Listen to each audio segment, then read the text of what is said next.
Hi and welcome to our We Need Your Roads Halloween special. And there's that word again, heavy. Why are things so heavy in the future? Is there a problem with the Earth's gravitational pull, David? Is there? I know that one. I knew that one. Okay. Good. I knew that one. Good. Sorry, I was going to start singing Halloween songs, but Well, do you know what? Now I know this is. Now I know, by your own voice, yeah. Now I know it's Halloween and everyone's all about the horror, but I'm fairly certain the most horrific thing anyone is going to hear this Halloween will be your joke, David. Oh, I didn't have one. I haven't got one. As expected. Oh, terrible. No. Horrific. Bone-chilling. Oh, I didn't plan it. I didn't plan anything. You maniac. I blew anyway, it up. Well, that's going to be fun to edit. So as it's Halloween, we are going to do yet another one of our special top 10 lists. And this will be our top 10 horror films of all time. And if you have a good memory and are an avid listener, I'm fairly certain you'll be able to piece together most of David's list from our previous top 10 favourite films of all time. Whereas I don't actually think I had one single horror film in my top 10 favourite films of all time. So I can't remember your top 10, if I'm honest. 100%. You can't remember last week. So what was your number one? Oh, it was Back to the Future. Yeah. I mean, what was the podcast? I'm not going to remind people what your number one was because it's a horror film, yes, and it would be a spoiler for this podcast, yeah, which we're doing right now. So again, how do you pick your favourite horror films? Now, for me, it's much like the last list we did, and it has to be something that either affected you and terrified the living piss out of you when you was a kid, and it made a big impression, or it's something that's iconic and that you keep going back to it again and again and again and again and again. And whenever you are doom scrolling or flicking through channels and you see it, you have to watch it. That, for me, is how you pick what your favourite films are. And as always, we are not saying these are the best films, so before you come at me, bro, but they are our personal favourites. David, pretty much agree on that with how you decide your horror films? Yes, yeah. So I have a couple films in mind, which... You know, one of them is just straight up. It's not a horror film. Okay. So, but it terrified you. Oh, fucking! Did it terrify me as a kid? Yes. Then that's fine. Yeah. Well, first of all, obviously, with horror being a massive genre, we're gonna have to quickly dive into our long lists. Here's some horror films that I've really enjoyed, but they're just outside that top 10 stinking, putrid, decaying crypts that is my top 10. So, first up, we got Drew Goddard's Cabin in the Woods, 2011, a film that perfectly balanced the fine line between comedy and horror, blended genres That's skillfully. Literally the first film on my long list as well. Is it? It's Cabin in the Woods, yeah. Yeah, because that lift's opening scene is still perfection. It's just awesome, man. It's just such a quality film. Because at the start, you're going, what the hell is going on? When they're like, you've got like the geeks in the control center. And then it goes into the film. Like, okay, when are we going back to that weird part? And early Hemsworth as well, where he got to do a nice bike stunt and die horribly. Brilliant film. It just perfectly blends the genres, man. Yeah. Cabin in the Woods definitely just outside my favourites. Then a film that scared the piss out of me and gave me nightmares when I was a kid was John Landis's seminal An American Werewolf in London. Now, I saw this when I was a kid, when my dad was painting my room and I had to sleep on the sofa for a few nights because of the paint fumes. And, Dad just decided to watch it. And me not being able to sleep properly, just peeked out from under my blanket to watch it. And I think I got to the first scene in the forest before I closed my eyes. And then all I could hear was just screaming and slashing for the next 90 minutes or so. Definitely not enough to traumatise a young child. Have you ever been to Universal Studios in Florida? No. Okay, so there's a bit there where there's like a horror thing, and they tell you all like how the magic of horror is done for a little bit. It's a stage show, and one of the big things is American Werewolf in London and the werewolf transformation scene with the sort of how his face changes. It's really well done, and there's a bit where they get all the kids involved, and they're like, "What film is this, children?" And everyone's like, "It's this film," and then they're like, "It's not. It's American Werewolf in London." Anyway, 2017. And you are definitely too young to see that, children. Yeah. Also, I am going to also throw in Richard Donner's 1976 classic, The Omen, about a small child who is the devil, and through its various sequels through the year, everyone thinks of like demonic kids, and you think of on tricycles, and you think of young Danny in The Shining cycling around, Well, in this one, you got a kid who literally just knocks someone off a fucking banister and kills them on his trike at the same time. So that just made me laugh. I've also got a lot of time for Omen 3, The Final Conflict from 1981, because you've now got younger but grown-up Satan, played by everyone's favourite Kiwi, Sam Neill. So if you've seen that film, David, that's worth checking out. Yeah. I've seen all three. They ruined the name Damien forever. Yeah. And also, no one's going to name their kid Damien anymore, are they? Another early shout out has to go to Clive Barker's gory as fuck 1987 masterpiece that introduced Pinhead and his S&M Cenobites to the cinema, a film that left its mark due to horrific hooks and amazing music. I'm talking, of course, about Hellraiser. Yeah, so I've never actually seen Hellraiser. Actually, have I seen Hellraiser? I might have. You would remember. It's the one where the guy does the boxing. You know what? I think I have. Because I was going to say, I've never seen it, but the actor that played Hellraiser was at my university, and he did a talk for our class. So he wasn't a student? No, but then I think I did watch it, just specifically because I was going to see him. Yeah, no, it's really good, man. Sorry. Clive Barker wrote and directed it, and then there was various sequels, and well, there's been about 7. I mean, they did Pinhead in Space, which was absolutely terrible. Shut up outside. Pinhead in Space. In fact, actually, there's a bit of casting news at the minute that I forget who the film studio is, but one of the lead trans actors from the Wachowskis' Sense8 is going to be playing the new Pinhead in I think Blumhouse are doing it in a new Hellraiser reboot. And of course, there's quite a lot of stuff about Pinhead not being male or female in the original book, and kind of being genderless. So obviously, perfect casting for a chance for a great trans actor to do a good role. It's funny because you've got all these people online who go, Pinhead can't be a woman. And it's like, did you ever read the original book? And do you know that like the author himself, Clive Barker, is gay, and there's lots of that thematic stuff going on in his books. Oh yeah, it's Hulu. Hulu were doing it with Jamie Clayton in a Hellraiser reboot. And that news, Pinhead, also known as the Hell Priest, is a Cenobite in the Order of the Gash. The Order of the Gash. That's terrible. The Order of the Gash. That sounds like a In-Betweeners joke waiting to happen right there. It doesn't sound promising. Well, at least it sounds like a franchise that's going to be back on the up and up after years of just terrible, terrible shit. And this will surprise you that it's not in my top 10. Event Horizon. Once again, Sam Neill, Demons, Space, where we're going, we don't need eyes, blood everywhere. Beautiful film. Also, Paul W.S. Anderson's best film, far and away. He's never even come close to making something as good as that, despite doing shitty Resident Evil after shitty Resident Evil film for years. Then he threw in a Monster Hunter, which was also really shit. We talked about Event Horizon, in our podcast. Lovecraft podcast special. Yeah. Yep. So if you want to hear us ramble on about Event Horizon, then you can go to that. Cosmic Horror podcast. That's what I was Cosmic Horror podcast. Have to quickly chuck in Evil Dead 3. It's basically Evil Dead, but crossed with Monty Python and the Marx Brothers. Army of Darkness. And, Army of Darkness. Yeah, love it. What happens if you put demons in a medieval place and Bruce Campbell with a shotgun on his hand? And of course, Shop S-Smart.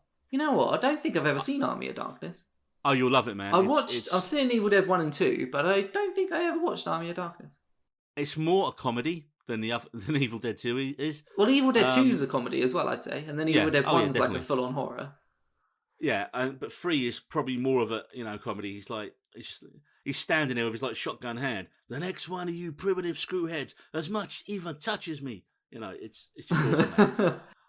Obviously, have to say Candyman. I'm not saying it a third time, but yeah, there's the new one out that I haven't seen yet, but I still think the first one with Tony Todd holds up really well. And then you've got the big franchises, which surprisingly none of them make it into my top 10. We got Your Nightmare on Elm Street, which started off very scary in the first one, then essentially just became a bunch of jokes, and people were more into seeing Freddy kill people than actually, the characters. Friday the 13th, see the same as the above. We got Freddy versus Jason, and we even got Jason in space. Again, not great. Quick shout out to Peter Jackson's Brain Dead, which we had a Rat Monkey and Kung Fu Priest. I kick ass for the Lord. Again, one of the best splatterfest you'll ever see. Someone straps a lawnmower to their chest and just starts mowing zombies down, as you do. It got Demons, an Italian dubbed masterpiece by Lamberto Vava. Think synth music and buckets of blood.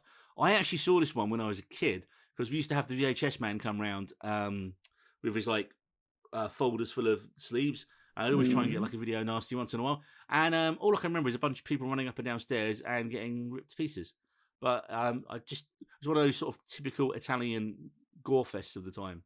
Have to mention It, the recent horror. Pennywise is a horror icon. And It is essentially Stand By Me, but if it was a horror. Suspiria. Now, I've not seen the original by Dario Argento, which everyone raves about, but I ended up watching Luca Guadagnino's new one that was on Amazon Prime a few weeks back, because it's got Dakota Johnson and Tilda Swinton in it. And dude, that is a messed up film with spectacular gore toward the end. If you haven't seen that, what was it? Suspiria, the remake. Suspiria, yeah, by the guy who did Call Me by Your Name. So romance drama goes to Suspiria. Sounds familiar to me. Is it one of the original Italian slashers? It's literally what I just said. Yeah. Oh, was it? Sorry, I'm not going to lie. I stopped paying attention. by Dario Argento. Yeah. Yeah. Sorry. Yeah. I'm not going to lie. I did. My brain did wander for a second, and terrible. I was looking at something else. Clearly researching your part of the pod.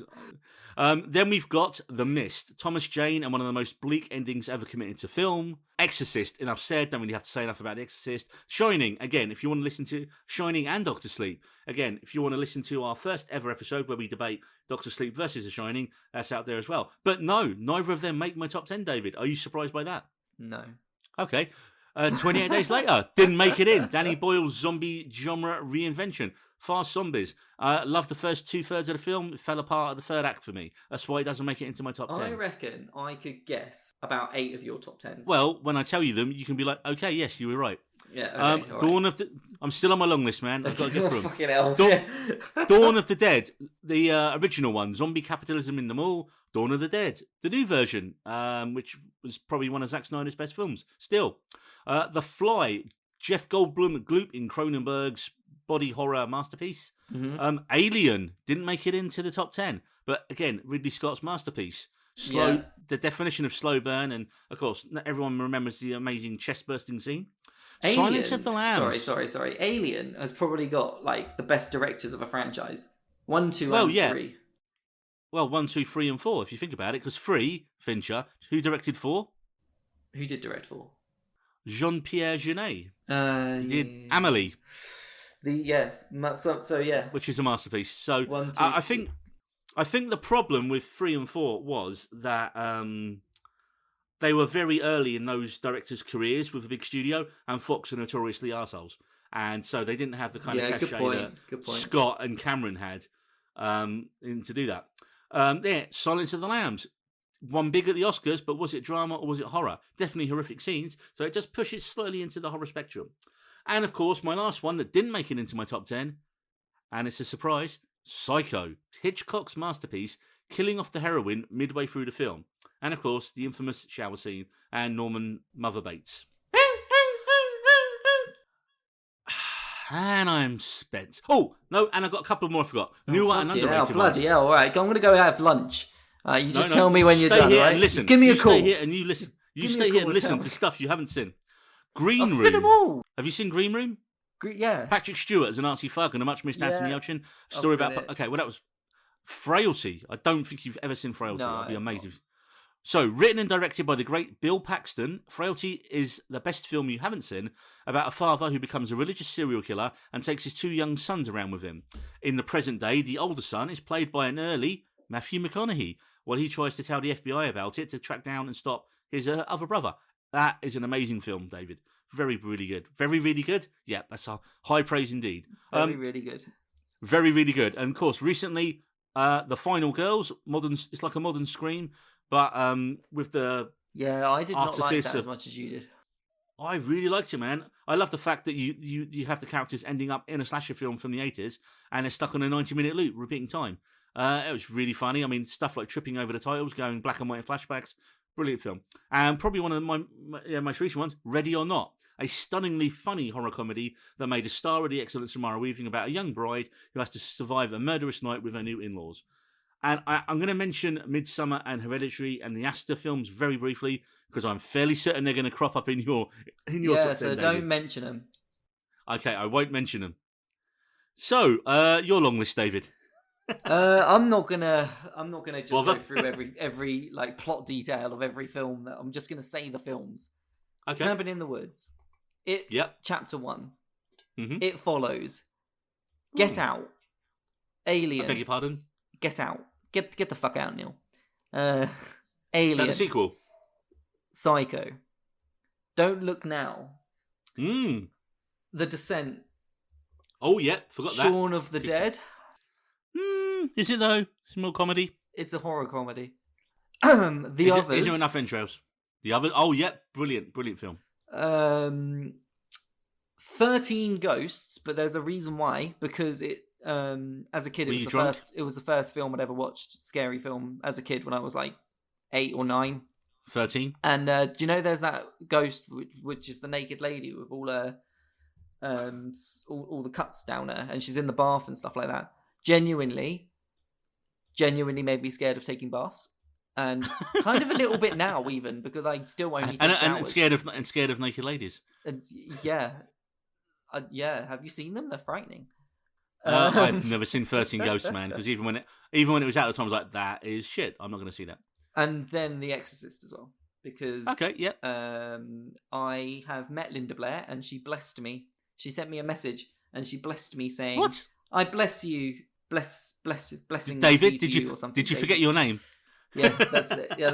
And then I asked her a question. I asked her like, if she'd seen the film whilst she was filming it, because obviously it's fucking petrifying. I wanted to know if she was too young. If she was actually able to see the film. But she got confused with my question, and she was like, "Of course I've seen the film." So Linda Blair thinks I'm a fucking idiot. I mean, it's not just Linda Blair, David. To be fair. Okay, well, I haven't got a story that good, so shall we move on to our top 10s? Yes, let's go. Let's do it. Do you want to start? No, you can. All right, go on. And mine starts with a film it's the film I put it at number 10 because if it doesn't, if you don't let it count, then I've got another film that can take its place. But at number 10 is E.T. That E.T. is not a horror film. I fucking beg to differ. It is not. Okay, convince me, David. E.T. was the most fucking frightening thing I'd ever seen as a child. Do you remember those old BT adverts with E.T. as the BT? Do you remember? Yeah. Do you remember them? Yeah. When they came on, I used to fucking scream the house down for my mum to come in and watch it with me because I was like, Mum, the advert's on. And my mum had to come in and watch the advert with me because I was too scared to watch it on the telly. So just to show the age difference here, you were scared by the E.T. BT adverts. Yep. And I actually saw the original E.T. in the cinema when I was a kid. And that was the first film I think I ever saw in the cinema. Yeah, so E.T. scared. I feel like I don't need to explain the film to anybody. I think everyone's seen E.T. So I want to get into your blind terror of him. What is it? Just how weird he looks? Okay. Genuinely, I was only brave enough to watch E.T. for the first time about 5 years ago because it scared me that much as a kid that I just didn't watch it as an adult. But E.T., the actual... Yeah, E.T., the actual way. I realised like the scary bits in it could maybe be everyone coming in their suits and stuff. That's a bit scary. But no, E.T., the scene where E.T.'s head is in amongst all of the teddy bears, hiding there, that is nightmare fuel. Right there. And just imagine having all your teddies... I've seen your place, Neil. You've got teddies everywhere. Imagine finding an alien in amongst all your teddy bears. Mate, I think I probably had an E.T. teddy when I was a kid. That's fucking petrifying. I mean, an alien in amongst all your teddy, it's fucking scary. Do you know what, David? I'm not going to disqualify it just on the grounds that you were clearly terrified by E.T. But it's definitely not a horror film. But the fact that you found it horrific, I think it says more about you than the film, if I'm honest. It's genuine. Like I weren't even joking. Like I have only watched E.T. for the first time like 5 years ago because I was brave. I sat down. It was a whole thing. I sat down and I was like, I'm going to watch it. I'm brave. I'm an adult now. I'm going to watch. I can watch a film that was rated. I can watch a film that was rated U when it originally came out. And then it got upgraded to a PG. Do you know why it got upgraded to a PG? Because there's a bit where the kids are arguing and. I forget who calls who, but one of them says "Shut up, penis breath." Yeah, and so he got jumped up to a PG. Yeah, get out of here, penis breath. Are you done? Sorry, yeah, no, I'm done. No, so E.T. is my number 10. You're happy with your choice? Yeah, no, because I've got one that was going to come in at number 10. But I can come in earlier up if you disqualify this other film, and then I'll just shuffle everything up. Okay, clearly planned well. So my number 10, David, is from Wes Craven. It's from 1996, and it was written by Kevin Williamson. Yes, it is indeed Scream. The slasher that invigorated the genre in the mid-90s, skillfully blending classic slasher tropes with an ironic Southwest script that mocked the conventions of the genre while still giving us inventive kills and giving everyone the easiest Halloween costume ever, the Ghostface mask. Because it's funny, right? Because in 1994, Craven had tried breaking the fourth wall and doing a Southwest slasher with his film A New Nightmare, which had stars in the original Nightmare on Elm Street films, Heather Langenkamp and Robert Englund playing themselves as actors who had played those roles dealing with Freddy crossing over into the real world. And although hit with fans and critics, it just didn't make much of a dent in the box office. So it was very definitely ahead of its time. I'm quite happy that Scream's in your list. Well, of course. I'm happy about that, Neil. When we're recording this, I'm actually going to see the 25-year re-release next week that's coming out in cinema. I'm going to go and see it on Tuesday night. Yeah, no, I'd like to see it. I'd like to see it as well, but dude, I'm that old that I think I actually did see it at the cinema 25 years ago, which is just a disturbing amount of time, and that's more scary than anything you saw in ET. But back to Scream. So, however, I think Craven took that idea of the self-ironic slasher, and then he started working with young up-and-coming teen writer extraordinaire Kevin Williamson. Now, Williamson and Craven together would give him that mega hit that spawned the franchise, and it definitely gave an adrenaline shot to the slasher film at the box office. Williamson went on to write many late 90s successes, such as I Know What You Did Last Summer, Scream 2, The Faculty, and of course, he will forever be known as the creator of Dawson's Creek, which has got horror written all over it for various other reasons. So, Scream actually took in an almost exclusively TV cast at the time, right? You had Neve Campbell from Party of Five, Courtney Cox was from Friends, and you had up-and-coming young actors such as Matthew Lillard, Jamie Kennedy, and Rose McGowan. Now, arguably, the biggest and only movie star in the film was Drew Barrymore, who then gets brutally murdered in the film's opening scene. And it's funny looking at how many people at the time called Scream shocking and original, and as shocking and original as it was, I mean, it did spawn a whole bunch of films at that point where a big actor would come in and then get offed really early. But Hitchcock did this years ago with Psycho, man. Scream just did it earlier in the film, and more recently in the public eye. Yeah, you know? When Psycho did it, 40 minutes in? Roughly? Yeah, and they just did it in the scene. Scream's just 5 minutes. Fuck you, Drew Barrymore. Yeah, how she died as well was genuinely quite horrific. How she's how the parents can hear her dying over the phone, and then you see her strung up on the tree, and it's oh. Yeah, horrific. That's not a Christmas decoration you can buy. You probably can. What made the film click with me back in the days was that the killers would bait the films with questions about their favourite scary movies. So at the same time, you're taking the piss out of all the conventions of the genre, but also paying homage to them. So the film did do a nice twist when we found out that Skeet Ulrich's Billy and Matthew Lillard's Stuart were being the two killers. I mean, everyone was amazed that David Arquette's Dewey survived. Indeed, he survived right on through to Scream 4. For me, Scream 2 was just as good as Scream 1. 3 was, and I really can't remember much about 4 at all. Of course, we've got Scream 5 coming out next year, which they've just called Scream Again. Not Scream Again, just Scream. Because apparently audiences can't count past 4, and even now with it being a direct sequel and still starring a core cast of Sidney Prescott, Gail Weathers, and fucking Dewey Riley. Now, on paper, this does sound like a terrible idea, and it's being directed by Matt Bettinelli-Olpin and Tyler Gillette. Who are they, you might say? Who? Well, they're the directors who've Ready or Not, which was one of the funniest and goriest slasher films in the last couple of years. So, if you're going to breathe life into a bloated corpse of a teen slasher franchise, then at least it's in good hands. And some box office facts for you, David. Scream had a budget of $15 million, and at the box office it made $173 million. Proof as always that horror films don't cost a lot of money and make a shit ton of money. Right, on to your number 9. My number 9 is where this story comes into it that I had to do the dramatic pause for earlier. Because my number 9 is it's 2 films. So it's Friday the 13th and it's Nightmare on Elm Street. There's definitely 2 films. Yeah, I know. Pick which one you want. I couldn't separate the 2. I think Nightmare on Elm Street holds up more. I would go Nightmare on Elm Street. I think it holds up more now as a general, because it's still got some quite frightening elements into it now, although the scene at the very end where the mum gets pulled through the door is hilarious. You have got a burned alive paedophile coming back to kill children, so Yeah. It's quite dark. The and Friday the 13th, because who doesn't like killing Kevin Bacon? But my story that I was going to say earlier was the year is 2011. I'm sitting in David. I'm sitting in film class, and film class. I can't remember what it was. It was something to do with horror. We're talking about horror, and the lecturer or teacher was mentioning that females in the horror genre are never the killer. They're never the killer, right? And he goes and he asks an open question. What film can anybody mention a film where a woman is the killer? And because we were all talking about like genuine gender, masculinity, femininity, all that shit. And I immediately go, Friday the 13th. And then he shoots me down and says, no, it's not, it's Jason. And then moves on entirely with the thing. And I'm there just like, what the fuck, you fucking idiot?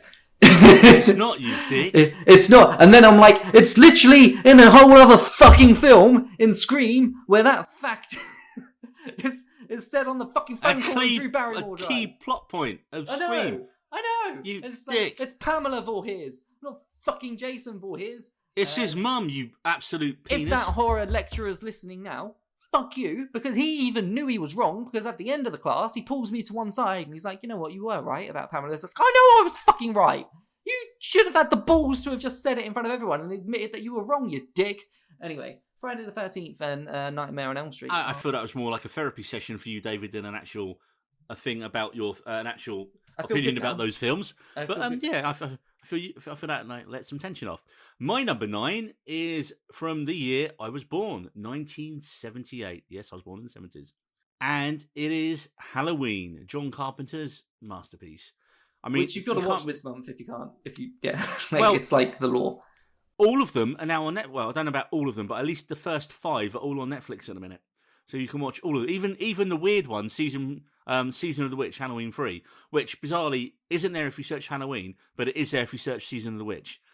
So yeah, at least I think the first 5 are all just been added to Netflix in the last week or so. So get on it. Get on it for some good old Mike Myers action. So, 15 years after murdering his sister on Halloween night in 1963, Michael Myers, not Austin Powers, escapes from a mental hospital, returns to his hometown of Haddonfield, Illinois, and kills again. And it's got the great tagline of, The Night He Came Home.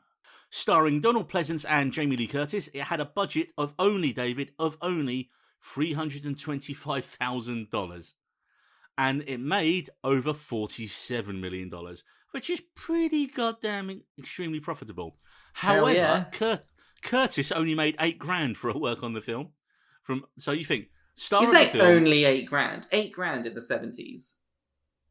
No, it's still not a lot for a film. I mean, but it wouldn't have been a bad. I suppose relative to the budget of the film, yeah, it's okay. But here's a little Halloween fact for you, which you probably know but may not. Mike Myers' mask, which as legend would have it, was based on a William Shatner's face for a Captain Kirk death mask made for an episode of Star Trek. I thought it was Ed Gein. No, it was William Shatner. Okay. And of course, you can't talk without the film about the iconic opening theme music that was recorded and written by John Carpenter himself. So, I'm just gonna write. I'm just gonna direct this, and I'm just gonna do the music for it as well. Yeah. And the film went on to be that successful. It spawned 11 more sequels, with yet another due next year as well. However, the quality of the films definitely dipped over the 80s and 90s, with after 20 years, Halloween H2O coming out. I mean, yeah, name a horror film after water. Not a great idea. I think that's the same with all of the slashers, really. I mean, in the sequels, it's because they make money, isn't it? They make money until they stop making money, and then they get rebooted. And they became a parody almost of themselves. Yeah, well, I mean, Freddy Krueger definitely got watered down from like frightening boogeyman to like, guy that you're almost cheering on by the other films. That is it. With these killers, you want these. That's what makes slashers so enjoyable, is that you're actually cheering for the killer in a lot of the cases. So with Halloween, we then had Rob Zombie come along, and he ignored all the franchise's continuity and started his own original take on it with Halloween in 2007. which did sharply divide fans. Some absolutely loved it, some absolutely hated it. And then he did a sequel, Halloween 2. Clever naming again. So there was the second Halloween 2, which is now 4 films from 1 and 2, that continued his story in 2009, which was very not well received by pretty much everyone this time. Currently, we are in the midst of a new Halloween trilogy that ignores the events of all the other sequels and is a direct sequel to the 1978 original, bringing Jamie Lee Curtis back to the franchise once again as Laurie Strode. Now, you and me, David, actually saw this back in the cinema in the long ago. In the long ago? In the long ago. And in the before times? In the before times, when people gathered in big groups. And it was directed by David Gordon Green. Now, it's confusing because, once again, this is the third film in the franchise just called Halloween. And it came out in 2018, and what was good is Curtis's Laurie Strode is almost like a Sarah Connor-style character in that she's been suffering PTSD her whole life from the events of the original film and has just been prepping, training and waiting and planning for the day that Michael will eventually escape. And of course he does, because it's a Halloween film, but he escapes because he gets annoyed by some true crime podcasters. Yep, some dickhead podcasters are responsible for starting Mike Myers' latest rampage. Now, the film was a hit, taking over $250 million from only a £10 million budget. Proof, as always, that a low-budget horror film can be massively profitable for the studios. So much so that while we are recording this in October, a sequel, once again featuring Curtis, Halloween Kills, is due out on the 15th of October in cinemas and HBO Max. So word of advice, though, do not watch any of the trailers for this film, as they pretty much give away the whole film once again. And despite this film not even being out yet, they're already working on the third and final part in Gordon Green's new Halloween trilogy that comes out next year called Halloween Ends. Do you know what, David, though? I don't think it's going to end. You know what? I don't think it's going to end either. There's always going to be Halloween. I mean, I think that's what you should do. If you want to make money in a film business, make a film set around the holiday that occurs every year. Then you can just bring a new film out every year or two on it. Halloween set like the staple for a lot of what the slasher genre had going forward. Definitely. A lot of the POV aspects, a lot of the final girls, a lot of the core ingredients stabby, to make knife, a decent knife. slasher film. Was established for the core audiences with Halloween. Yeah, and I mean, Carpenter was just on a roll at this point as well. So, yeah, Halloween at number 9 for me. So, David, what is your number 8 film? Number 8 for me, whilst I was going through my list, kind of surprised me how it kept sort of going up. And I was just like, oh, okay, where's it going to stop? And it stopped at number 8. And it's Tucker and Dale versus Evil. Oh, good choice. That would have been on my long list if I'd remembered it. Yeah, it's directed by Eli Craig, who has done nothing. I don't think. That's it. Yeah, he hasn't. He's done this, and then that's pretty much it. You probably haven't seen anything else by him. It was Alan Tudyk, and who was the other guy? Was it Tyler Labine? Who? Oh, sorry. What? Yeah. Tyler. Yeah, the actors as Dale and Tucker. Yeah. It's the amazingly hot Katrina Bowden. Oh, well. Yep. 100%. So it's about the lovable idiot hillbillies, Tucker and Dale, as they accidentally kill a bunch of teenagers. And it's fucking hilarious. If no one's ever seen it. Do you remember like the wood chipper scene and the log scene? How they all just accidentally... I don't want to spoil it. No. It's a spoil... I mean, yeah, it's... But the thing with Tucker and Dale versus Evil is they're not killing these kids. The kids are killing themselves through sheer stupidity. It's funny.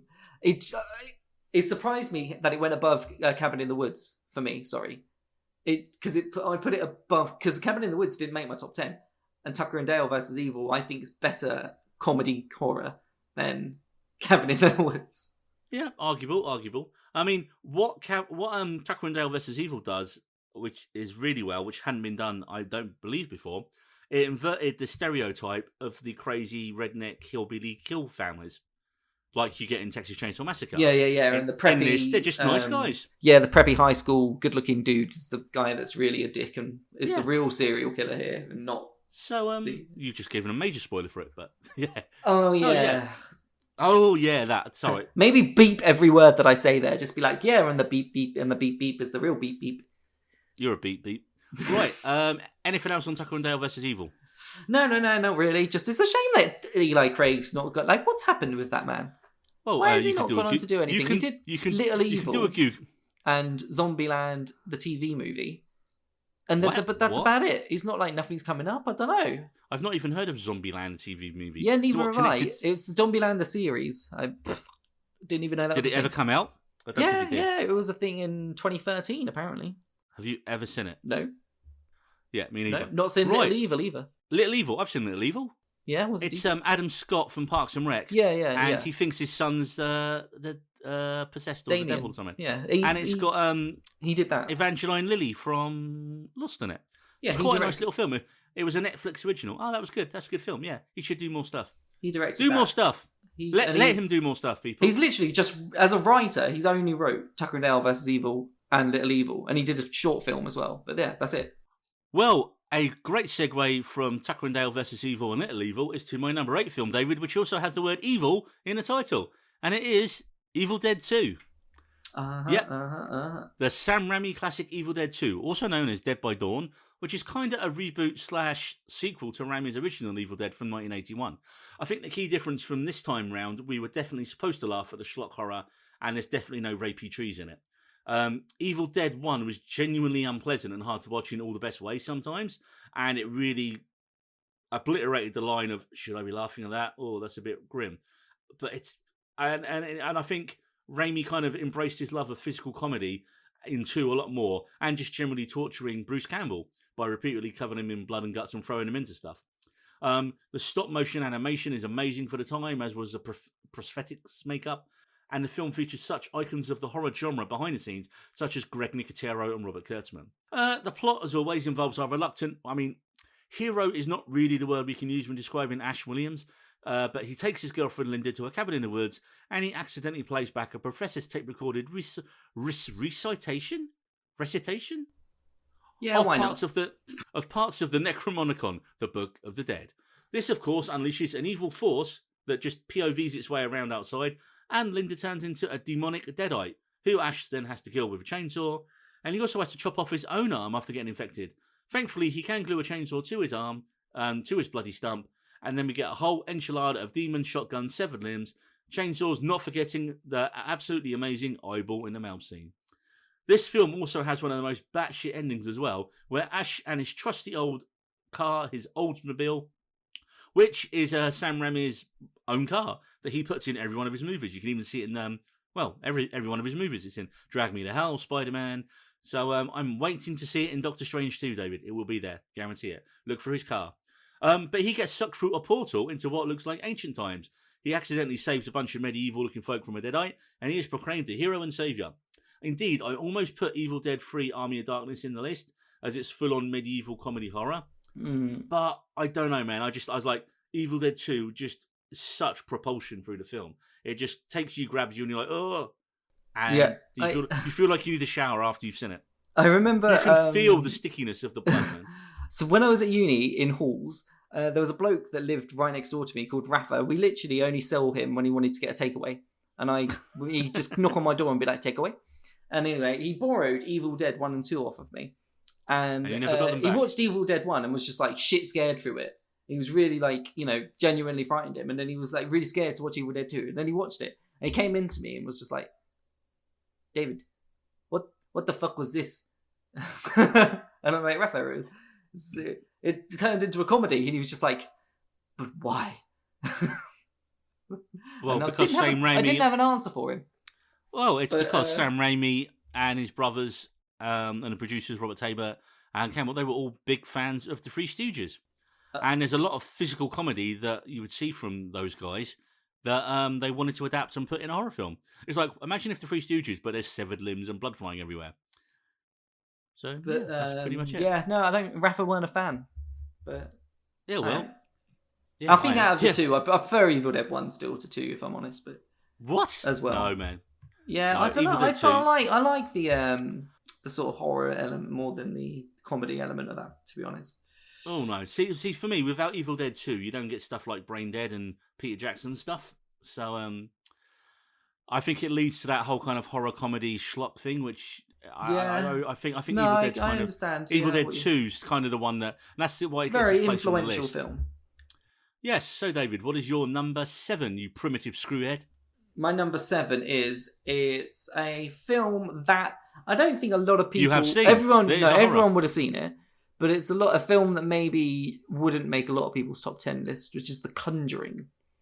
Now, the reason I have The Conjuring, and I'm going to just throw the whole universe in there as well, is because of what it's done for the horror genre in terms of creating that universe, which isn't hard. It's not easy to do, to link so many films and have them all be so popular and have them all be so... I mean, Marvel did it. Yeah, but Marvel had Marvel behind it. You could put fucking Iron Man on anything, people are going to watch it. The Conjuring done it off its own, off basically the entire popularity of that universe all comes from The Conjuring. And how good, Warrens. How good that was, yeah. Yeah, the Warrens, but how many people knew the Warrens before The Conjuring? Quite a few, actually, because if I remember rightly, The Conjuring's the true story of The Conjuring that the Warrens wrote was actually the basis for the Amityville horror back in the 70s. The Amityville horror was the one that they were most known for. Yeah, the Warrens. That's what they were most famous. Were known. Yes, that's what I mean. They were known for it before The Conjuring kind of. But what I'm saying is that again, that's more US audiences as well.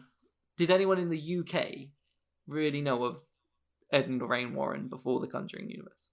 Yeah, my dad remembers. You know what, Neil? I'm not talking about your dad. Okay, your dad's not part of the UK. He's from Liverpool. You're going to get some complaints there, man. You're going to get some complaints there. We're going to lose our listener in the Wirral, I'll tell you that much. The Conjuring universe is in there. The whole, that's the only sort of kind of... James Wan? Yeah, so James Wan's style of horror where it's all very predictable, everything's very, paced out, but it's you definitely haven't seen Malignant yet, then, have you? Likes your jump scares. Yeah, The Conjuring. If you're using the word predictable, mate, in James Wan, you definitely haven't seen Malignant yet. I haven't seen Malignant, no. You're in for a treat. Yeah, Conjuring. Yeah, I mean, it's varied quality, isn't it? I think the main. Oh, what throughout the entire universe? I think the main. Oh yeah, some of them are shite.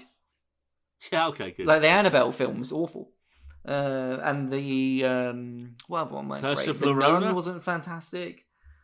Curse of La Llorona, yeah, it's not brilliant. There's a lot of them which aren't great. But you've seen the latest one, The Devil Made Me Do It. Yeah, that's decent. Yeah, it's decent. I've seen that a couple of times now. Saw it back in the cinema. Yeah, it's not as good as number 1 and 2. But yeah, the Conjuring one is for me. Because it birthed the universe of interconnected horror films. Yeah, nice James Wan horror film. You know what you're going to get.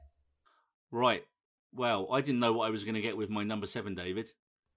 Because this is well, you're not far off. It wasn't actually a disease. I watched this film, right, years and years back, probably in when it was made in 1998, and I was really ill at the time, and I was sitting in bed. I think I had like a flu or something, and I couldn't sleep. So I used to buy DVDs from overseas all the time, and I had this horror film from Japan. Is it Ringu? Ringu, yes, Boom. Indeed. Yeah. The film that launched the J-horror craze, at least in the western part of the world, was Hideo Nakata's Ringu in 1998. Now, I didn't know until researching this, but Nakata's Ringu was actually already a remake of sorts, and the film was based on a novel, Ring, written by Koji Suzuki in 1991, and it was actually made into a 1994 TV movie in Japan, also called Ring. However, it did make a big enough splash that, of course, we got the American remake starring Naomi Watts in 2002, directed by Pirates Gore Verbinski, which... perfectly fine film, but, didn't really need to exist. And then it kind of started all going downhill with The Grudge, and I can't even remember Dark Water, and basically any film that was made in Asia that had a long-haired girl, a girl with long dark hair. Child with long black wet hair. That's, you got Japan right there. I mean... Japanese horror. Just annoyed anyone who... So I don't think we've ever had the listener in Japan, but I definitely won't now. And we're never going to now. And we're never going to now, thanks to David. Sorry. But yeah. The Ring is essentially the story of a cursed videotape. So, I mean, again, I don't know how you would do that in a remake now. What? Would it be a cursed stream? A cursed streaming platform? Netflix of the damned? Devil Flicks? Shudder. Just anyone that downloads Shudder dies in 7 days. And that exactly what would happen if you watched this videotape. You would die within 7 days. And of course, it has one of those freakiest ending scenes of breaking the fourth wall. And it did. It scared the piss out of everyone at the time because no one had seen anything like it in cinema before. We've got Sadako crawling through the goddamn TV and killing the main guy. I mean, it's just. And I was watching this in like a fever dream haze at the time, and it absolutely messed me up. I was like, "That's terrific." I literally had weird, horrible nightmares watching that film. Do you know what would have been awesome if you had it probably was done if you're watching that in the cinema and you've just got like a little hole in the cinema somewhere in the cinema screen and you have like the girl crawl out of the cinema screen at the same time. Screen. That would have been awesome, man. But it probably would have probably health and safety could have actually killed people. I mean, I think that's what they're missing in horror these days, man. Is in the exhibition and stuff. There was some other film that I can't remember where they had a skeleton hung up the rafters and they dropped it down in front of the crowd during the film. Yeah, just have stuff like that. Make it more of an experience. The problem is you have to have the staff trained and make it a bit more of a theatrical experience, like what have some fun with it. Well, I did have fun with Ringu. You know, the funny thing with Ringu is when they did the American remake, a lot of what made it work was the way all the sort of ghost stuff was steeped in Japanese culture and folklore, and translating that script didn't really work to America. I remember watching the original, and there's a line where like someone says, "Oh yeah, my uncle's a seer. He sees ghosts," and everyone's like, "Oh yeah, cool," and just carrying the conversation. I was like, do you know what? I'm not going to pick a hole in that because it's Japanese. It's definitely endemic to the culture, and I don't know enough about that background of the characters in that to say, oh, that's bullshit. But if I saw an American person saying that, I would be like, yeah, I'm out. This doesn't work. It doesn't pull me in. I'm out. See ya. I'm gonna crawl through my TV backwards out of this horrible remake. No, do you know what? It wasn't too bad, the American remake. It was quite good. Lots of blue and green colours, I remember. It is quite annoying when America... Actually, one film that made my long list that I didn't mention was Rec. The Spanish found footage thing that, found footage gets a bad reputation. I felt like Rec was done really well. But that remake, what was that called? Quarantine. Fuck me, that was shit in comparison. Why make, like, if the film was just came out, why then make an American version just in English? Because I don't get it. Just fucking read subtitles. Because people don't read subtitles, mate. That's why apparently DiCaprio is supposed to be making, and this isn't a horror film, but just the fact it's being remade is horrific. The Mads Mikkelsen film, Another Round, the Danish film about alcoholism.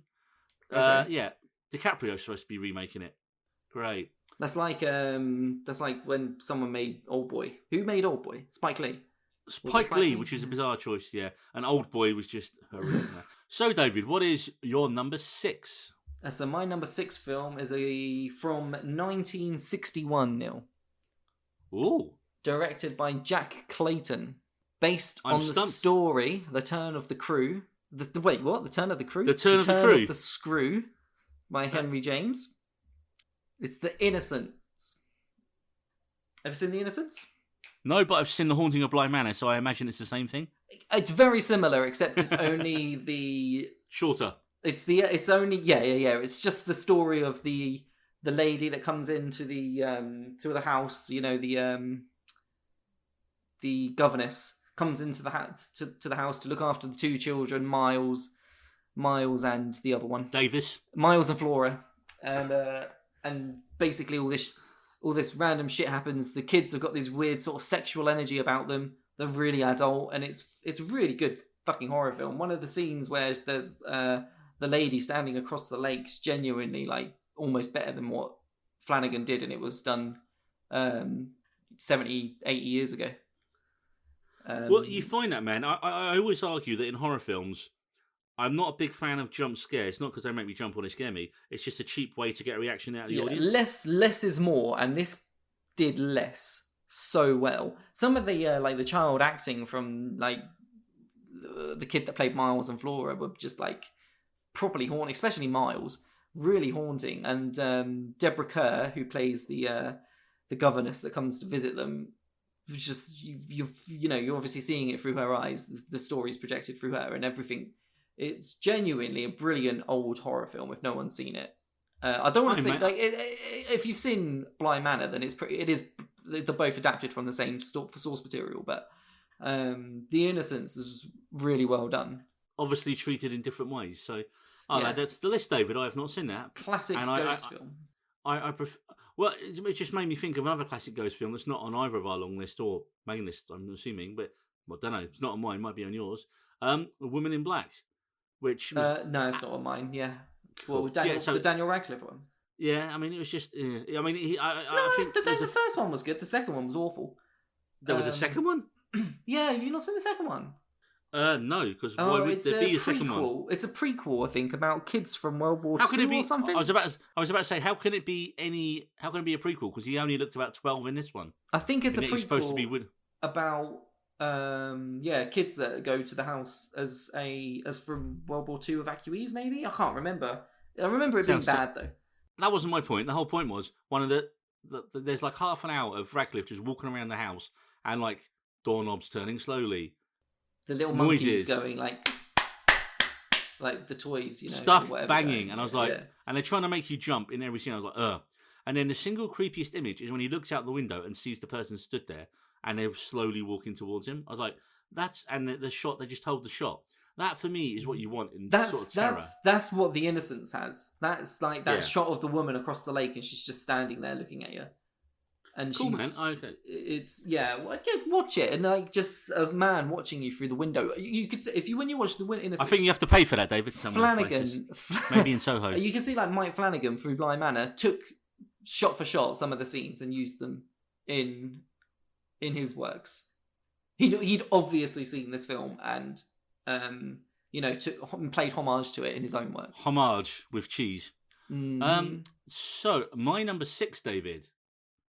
From a budget of only 300,000, going on to make 348 million.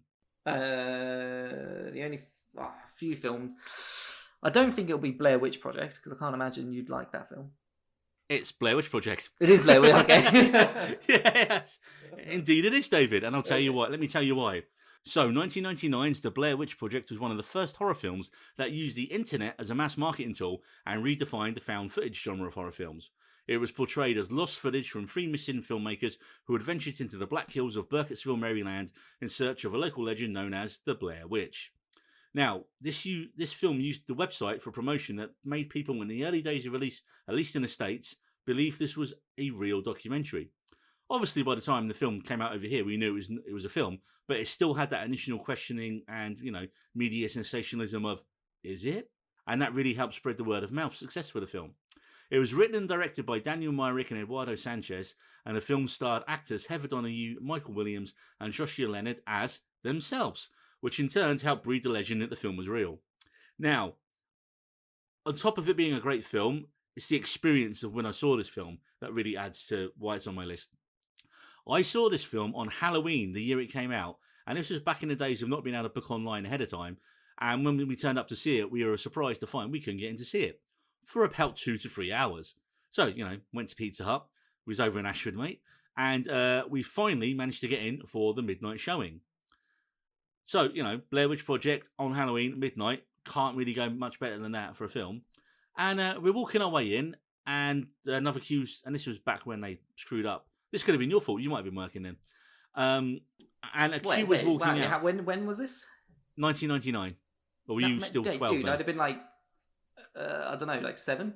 No, okay. 6, something like that. So you weren't working, that's what you're saying. So it's not your fault. Yeah, anyway, as we're walking in, after queuing up for 2 to 3 hours, with pizza in between, and another showing of Blair Witch is coming out, some absolute shit-faced cockmaster yells out, "Oh, don't worry, it's really shit at the end. It's just some guy stood in the corner. Absolute bollocks." Yeah. And then the mob descended.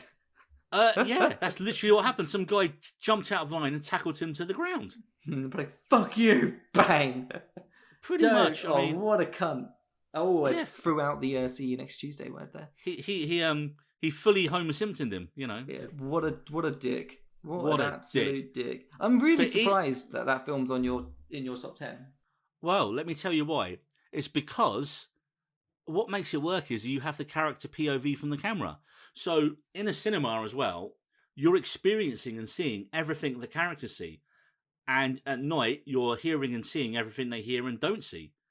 And as the weirdness starts ratcheting up every day, you get more and more uneasy thinking about, shit, what's going to happen tonight? And in that, the film succeeds brilliantly. With the ambiguous ending, let's be honest, we don't know what happened to them because Heather is attacked and drops the camera. But do you know what? I've got no problem with it and it feels right.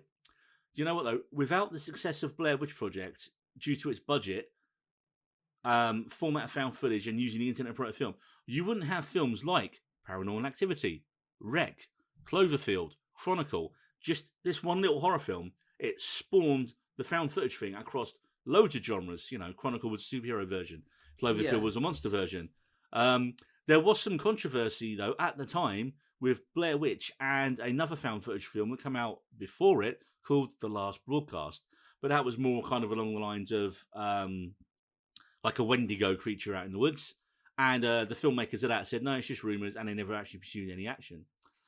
We did get a very unrelated studio-mandated sequel called Blair Witch Book of Shadows, which treated the events of the first film as a film. And it was actually focused on a group of people who were running tours out to the film's locations, and then they wake up the next morning having lost time. They then review the footage, and the whole film is to do with, can you trust your memory of events? But if you can't do that, then surely you can trust video evidence. Except, spoiler, you can't. So the big twist at the end of Blair Witch 2 was they all got off the faces. Well. I haven't seen Blair Witch 2. I might want to go and watch Blair Witch. You might want to go and watch it if I tell you about it. But I don't want to know the big twist at the end. Well, okay, I won't give away the big twist to the Blair Witch 2. But, you have to go and watch it.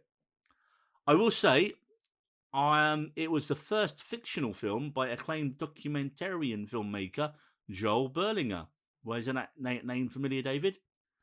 Because he's a man. Brilliant memory there. He's the guy who did the excellent Paradise Lost trilogy, but more recently he made the absolutely terrible Cecil Hotel show. Pretty much everyone hated Blair Witch 2 when it came out, but I did admire it for having a clever idea, and I really enjoyed the twist. So, for adding massively to the genre in terms of making low budgets, making millions, using the internet for promotion, reviving the found footage genre, I think Blair Witch Project deserves its place on the list. And also, in the cinema, David, it's really fucking scary. No, because I can imagine. I can imagine it is. I'm just surprised that a found footage film has made it onto your top 10 at all. I think the marketing behind it, I can see why you'd want to include it, because it was just, unheard of at the time. It's a cinema experience, mate. I remember sitting there in the cinema, and everyone was so uneasy when it came to the night every time in the film. Because in the day, you're like, okay, we're okay in the day, we can relax. And then as they're in their tents at night and hearing noises outside, because it's all from their POV, and we've got their POV, because it's what we see is what Heather's holding the camera, or whoever's holding the camera, you don't see what's going on. So it really puts you in the headspace of the characters. Yeah. It's sort of film that once you watch it, you kind of want to watch it again and pause it and be like, is there anything actually in that scene? Can they see anything like hidden in the corner somewhere? Like hidden in the trees somewhere? Yeah. There's a little figure or like a little something, But there's not normally. It's just nothing. It's just trees. I do remember. I love the line in it when they start cracking a little bit on like the second or third day, and they're like arguing about the map, and it's like, where's the map? And he's like, the map. I kicked that fucker into the creek. I was like, and he's like, oh. But on the marketing of that, it's like similar to how Cannibal Holocaust had the whole court case behind it, thinking there was actual cannibalism in the film. It's like sort of similar how the two people actually thought that this was found footage of kids getting murdered. Like it's so smart. If you're going to make a horror film, you need half of it's making the film, the other half is promoting it and finding a way to get people behind it and get that word of mouth going. And Blair Witch completely did that, man. Shows what you can do with a very limited budget of $300,000 going. And the thing is, they formed their own company called Haxan Films for it, and they were the producers as well. So they made an absolute killing on it. It wasn't like in a lot of these lower budget films where they're giving the money but the studio own it. They sold it themselves, so they made No wonder you haven't seen them do much more else. Yeah, that works. Because they haven't needed to. Yeah. If your first film makes 348 million, you can retire, right? You can just like bum around and do what you want, which is essentially what they did. I do know that was it Adam Wingard of Your Next fame did I think it was a remake or a sequel in 2018, but I've not seen it. By all accounts, it was perfectly fine, but I think there's a lot of mileage still to be left in the Blair Witch, man. I think you could do a Midnight Mass style show about Burkittsville and the Thing of the Witch. So, you could have Cross the Witch with Blair Witch. You could do a really interesting show about the legend of the Blair Witch, which I think would quite happily watch on Netflix. Seeing as Joe Berlinger works for him anyway. Oh, no, keep him away from it, sorry. Yeah. So, David, what is your number 5 film? Number 5 for me is The Thing by John Carpenter. And you know what? I'll just leave it there. Because I don't want to... Because it's so good? Well, no, because I can almost guarantee it's going to come up in your top 5. But I don't know where. So... and you may very well be right. Yeah, so I'll just have a brief one, about the research team in Antarctica, the body horror, the ending. It's fucking fantastic. My favourite John Carpenter horror film. Who's the king of horror. Okay, David, so my number 5 is also a film I'm not going to talk about too much because we've already done it on a previous podcast, and that is 1968's Night of the Living Dead. Okay, yeah. Romero. Okay. Yeah. I mean, I think if you're going to go for a zombie film, and I thought you might have added in Zack Snyder's Dawn of the Dead. No, it didn't even make my long list. Oh. Not a single zombie film actually in my entire thing. Shaun of the Dead, I guess, actually, but aside from that. So what have we learned is David's not scared of zombies, but he is scared of E.T. E.T.'s fucking scary. What's with its neck? It's an alien, dude.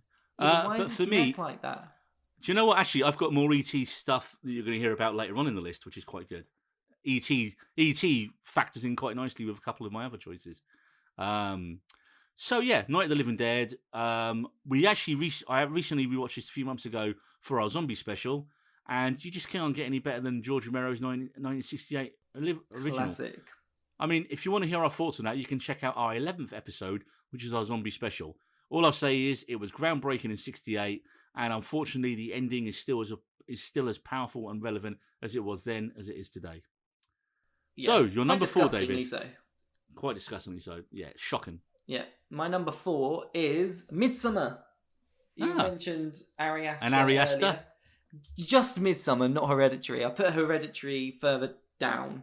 That I preferred Midsommar to Hereditary, and I feel like people were probably, the other way around with that.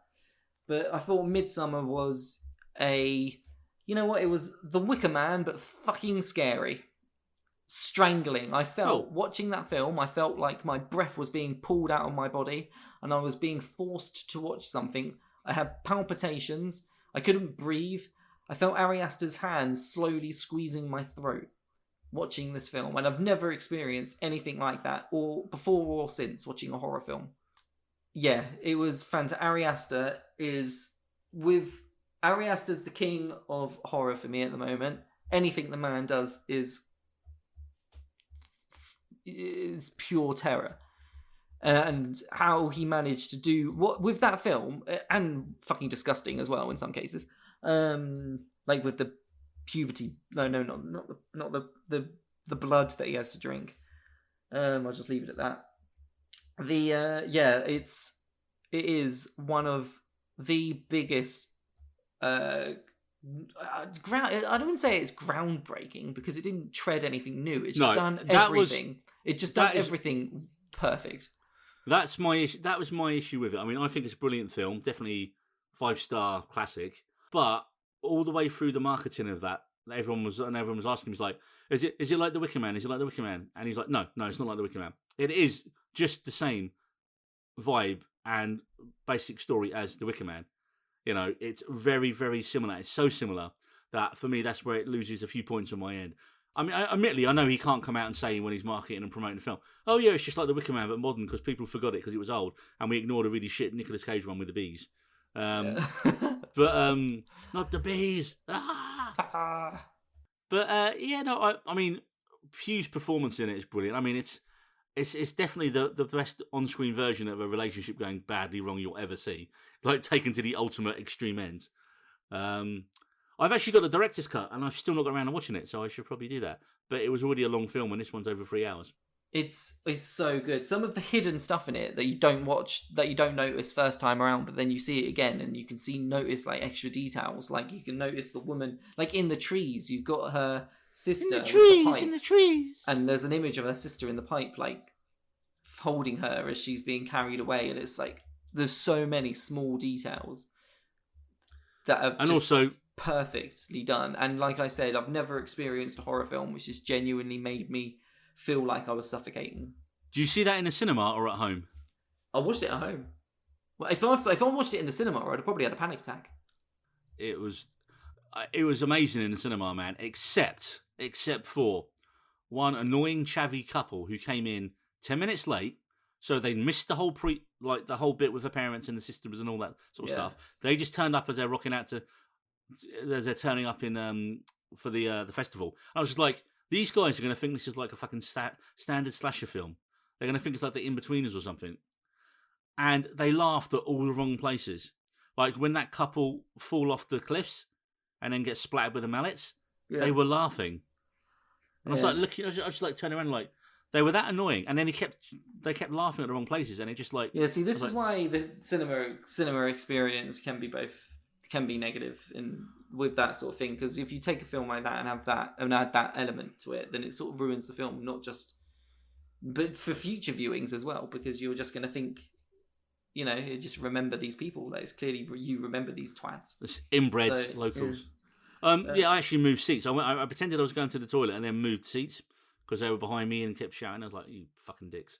I mean, I'm surprised you haven't got Hereditary on there as well, but now, Hereditary is a fantastic. It should have been on my long list actually, but I did. So many films just in general. Okay.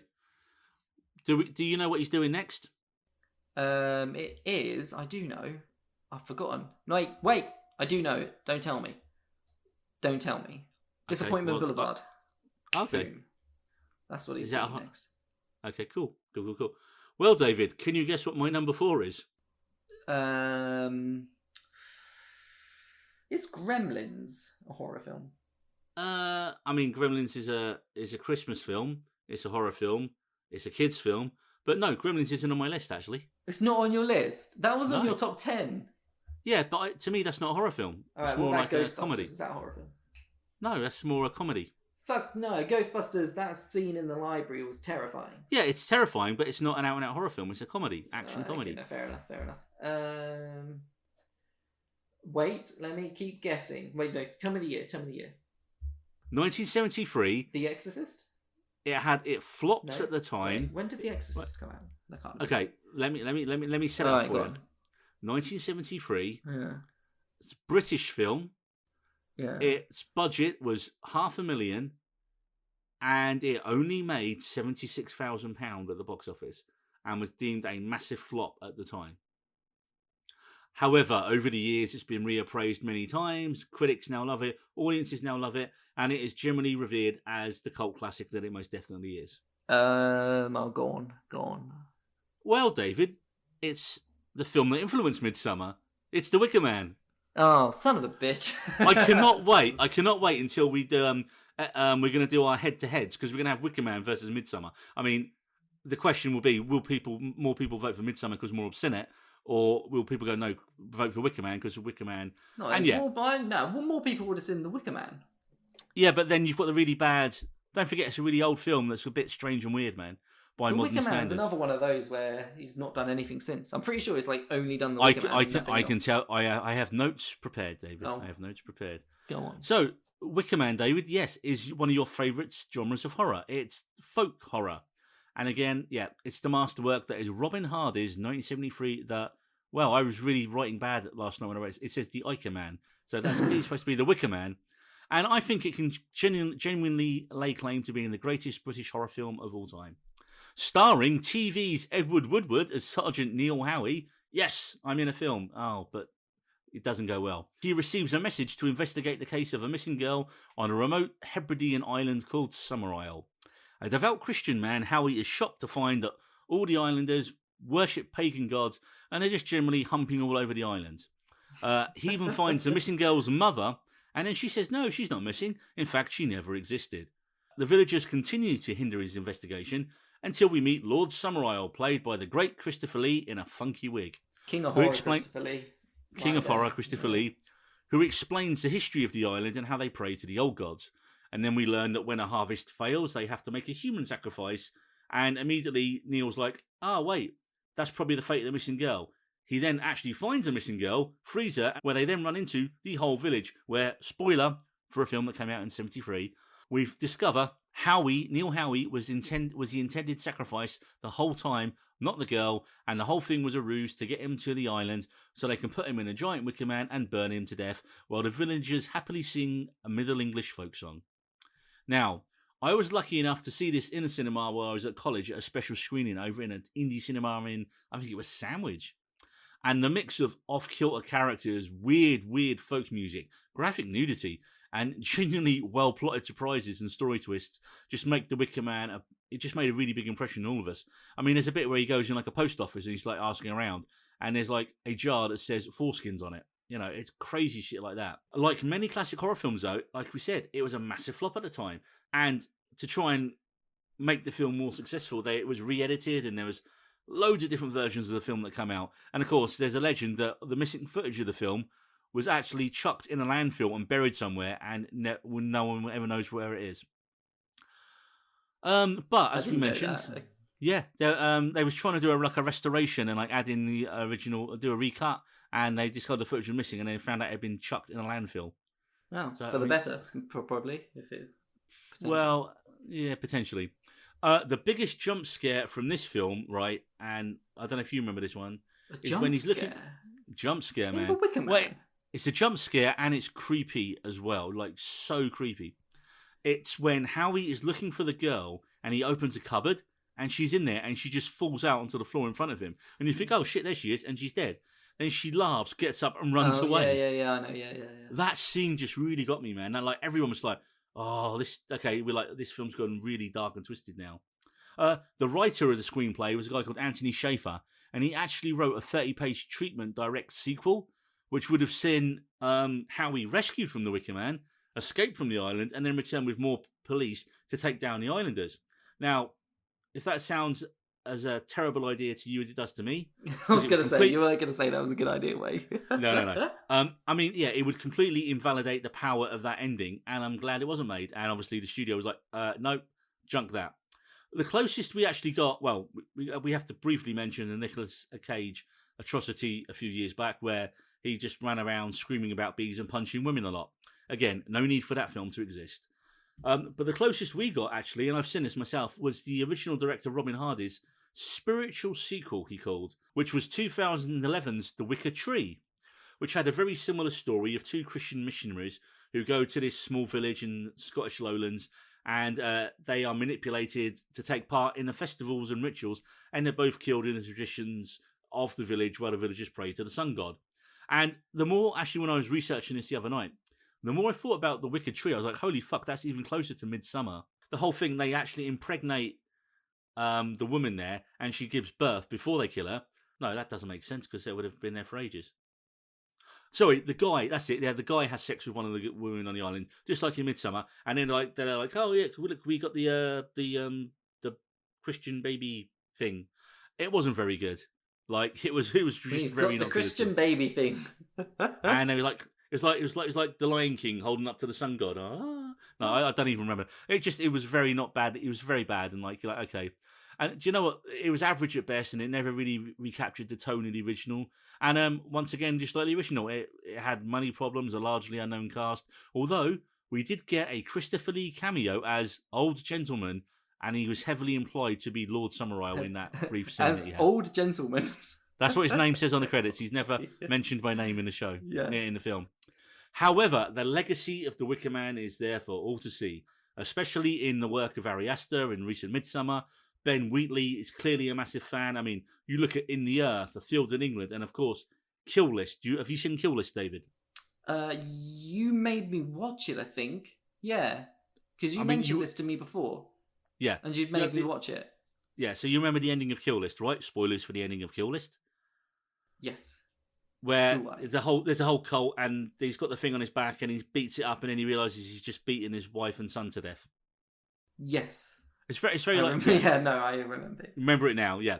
Also, you got the work of Robert Eggers. You know, folk horror is definitely making a strong comeback. The Lighthouse, The Witch. I mean, I suppose his next one, The Northman's probably not going to be. Well, I don't know, Vikings, Valhalla, murder, singing. You know, I imagine it's along the same ilk. Yeah. A very good actual tonal successor to The Wicker Man, which for me was probably as close as a sequel or remake as that you see that's kind of gone under the radar a little bit, was Dan Stevens' Apostle. Have you seen that film? No.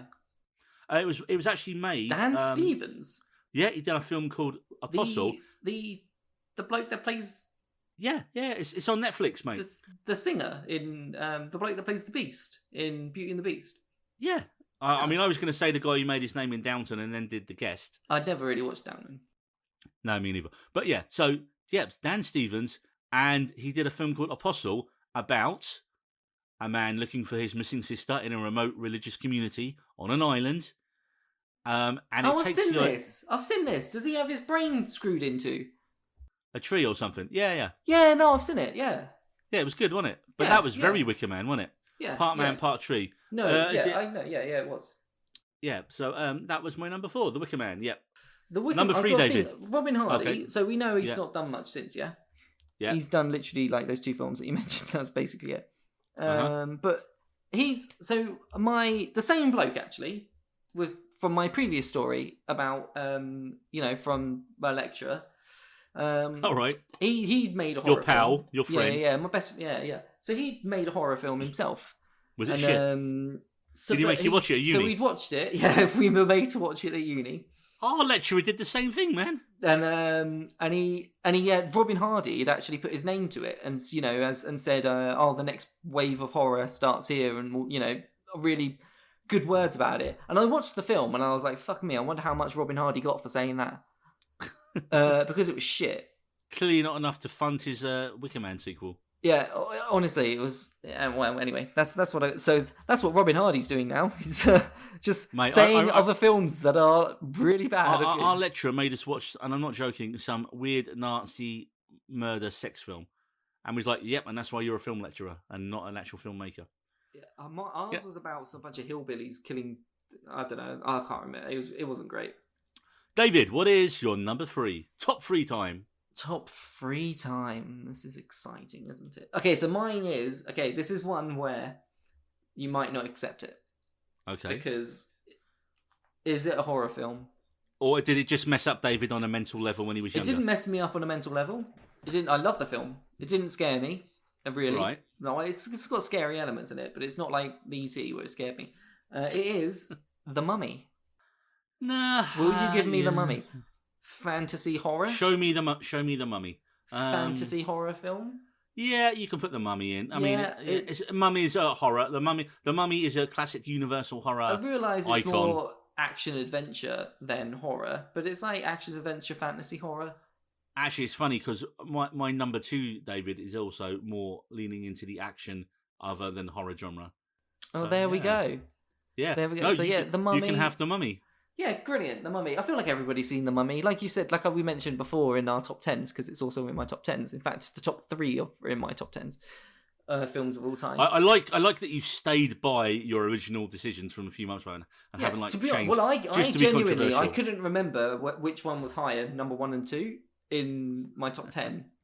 But I've put The Mummy as number 3 and this one as number 2. But anyway. So did you guess, or did you have to listen to that part of the podcast? No, I just guessed. I think I changed. I think I might have changed it because this is specifically horror. Cool. Whereas I might enjoy The Mummy more as a film than my number 2 film as a horror. But the number 2 film's an actual horror. Anyway, you understand what I'm saying. Brendan Fraser kicking ass, killing Rachel Weisz kicking ass. Rachel Weisz kicking ass. Kicking, what's his name? Imhotep. Arnold Vosloo. Yep. kicking that man in the face a few times, shooting him a few times, him going ah, and locusts flying out of his mouth. A much better brother-sister dynamic than Jungle Cruise. Oh fuck yeah! Stephen Sommers, brilliant. Fucking loved it. My Raiders. I think it's better than Raiders personally. I genuinely love watching it. It's the film I can throw on at any time. Curse. It is. David, I've just cursed you for saying The Mummy is better than Raiders. Do you know there's that bloke in it that's got all those religious things around his neck? Mm-hmm. And he's got loads, and he's praying to them all at once. I genuinely kind of copied that idea, and I've got around my neck. No one can see, but you can hear all the religious things around my neck. Oh my god, you're such a poser! No. I've got all these religious things. And I've only got two cool. religious things. I got two. After saying you're an atheist earlier. I'm an atheist in the previous episode, yeah. But I like the I like the symbolism. It looked pretty and jangly, so you bought it. No, I like the symbolisms behind everything. But anyway, the Mummy. The Mummy. The Mummy. I'm glad that you gave it to me as well. If you didn't give it to me, I'd have put Alien in at number 10 and everything else would shuffled up. Right, well, my number 3, David, is... It cost 10 million... Give me a guess. It cost 10 million... Sorry. Yeah, we probably could have done that. No, the podcast would have been 5 hours longer if we'd done this. It cost 10 million for everyone, and it went on to make 120 million. It spawned 2 direct sequels. It had a 2015 terrible remake, and in 2019 it was rumored the Russo brothers were circling yet another remake of it. But obviously, since the world stopped last year, news has gone on that. And it was released in 1982.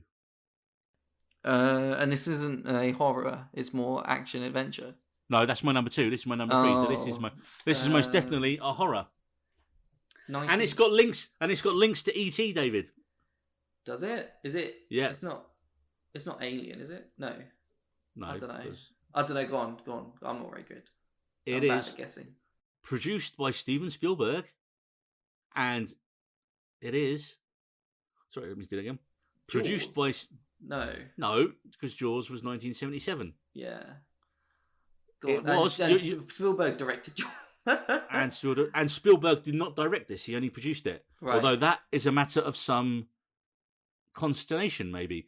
No, the film indeed is David. It's called David. Yeah. No, it's not called David.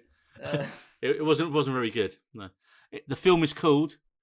Well, actually, the film is not called. I want to try... I've got a really good line. Fucking hell, the build-up to this is taking a while. Let me just say, David, the 2 iconic words from this film. They're here. The Poltergeist. Poltergeist. Yes, the German word for angry ghost. Yes, with those two words, they're here. Little Carol Ann scared the piss out of all of us as she talked about the TV people. Yep, it's Tobe Hooper's 1982 classic Poltergeist, written and produced by none other than Mr. Steven Spielberg himself. Poltergeist was a typical story of the all-American family moving into a house when malevolent ghosts begin to terrorize the family and attempt to abduct their daughter Carol Ann, because they built the house on an ancient Indian burial ground. Haven't we all been there and done that? I'm genuinely scared that my new house is built on some ancient Indian burial ground. I mean, you are very near It's ex-army land. They could have shot a bunch of people and just left him here. Yeah.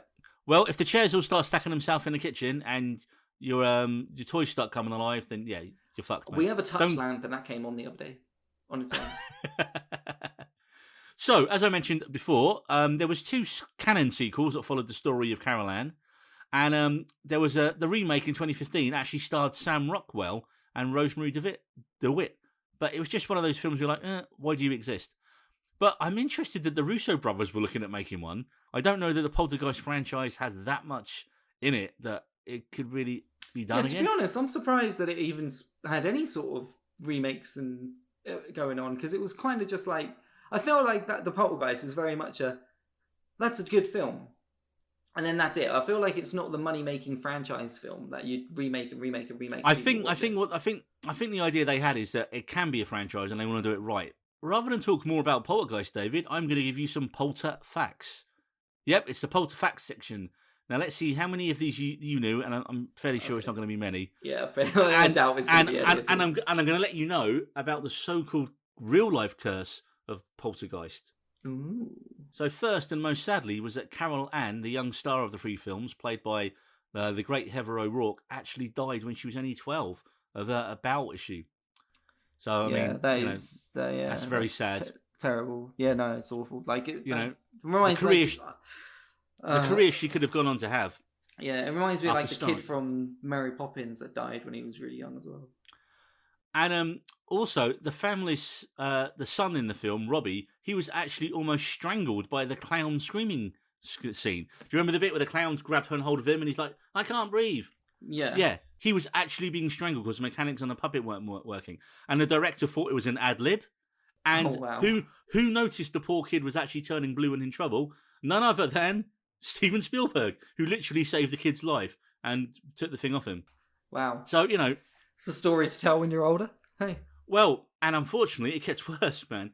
Another sad story is that the actress who played the elder daughter, Dana, a young actress called Dominique Dunn, also died in 1982, the year of the film's release, when she was murdered by her boyfriend at the time, and she was only 22. Fucking hell. What is going on? Yeah. These horror films have these sort of bonkers stories behind the scenes. It's sad and horrific and all that stuff, but it also adds to the story around the film, doesn't it? No, yeah, I get it, but fuck me, it's just that's mate. The last one I've got for you is just, I can't believe they actually did it. I almost question whether it's true at all. Also, the house is real and it still exists. It's in Simi Valley, California. So if you're ever in Simi Valley, California, you can go and see it and be really creeped out by those horrible looking windows. One of the most memorable characters in the film was the medium Tangina, which I didn't even know that was her name. I couldn't remember that. Played by Zelda Rubinstein, who apparently was a real-life medium as well. Unfortunately, she probably didn't see it took her 4 auditions to get the role. There's also a scene about 3/4 of the way through. Now, do you remember the scene where the family are all whispering quietly at night? And I cannot take that scene seriously because they spoofed it on Family Guy. and it just seems to go on for so long. I mean, why are they whispering? To not annoy the ghosts. It doesn't make any sense. And it's like the Midnight Mass thing. It's like, why does it go on so long? Just stop it. You don't have to have every character whisper in this conversation. But it's scary if you whisper at this sort of level.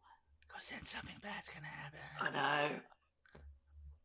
Apparently, Spielberg approached none other than Mr. Stephen King to write the script based on his original idea, but this was King in the early 80s in his rock star cocaine days, and he basically wanted too much money, so it never happened. Cocaine King was the best King. I know you love a bit of Cocaine King.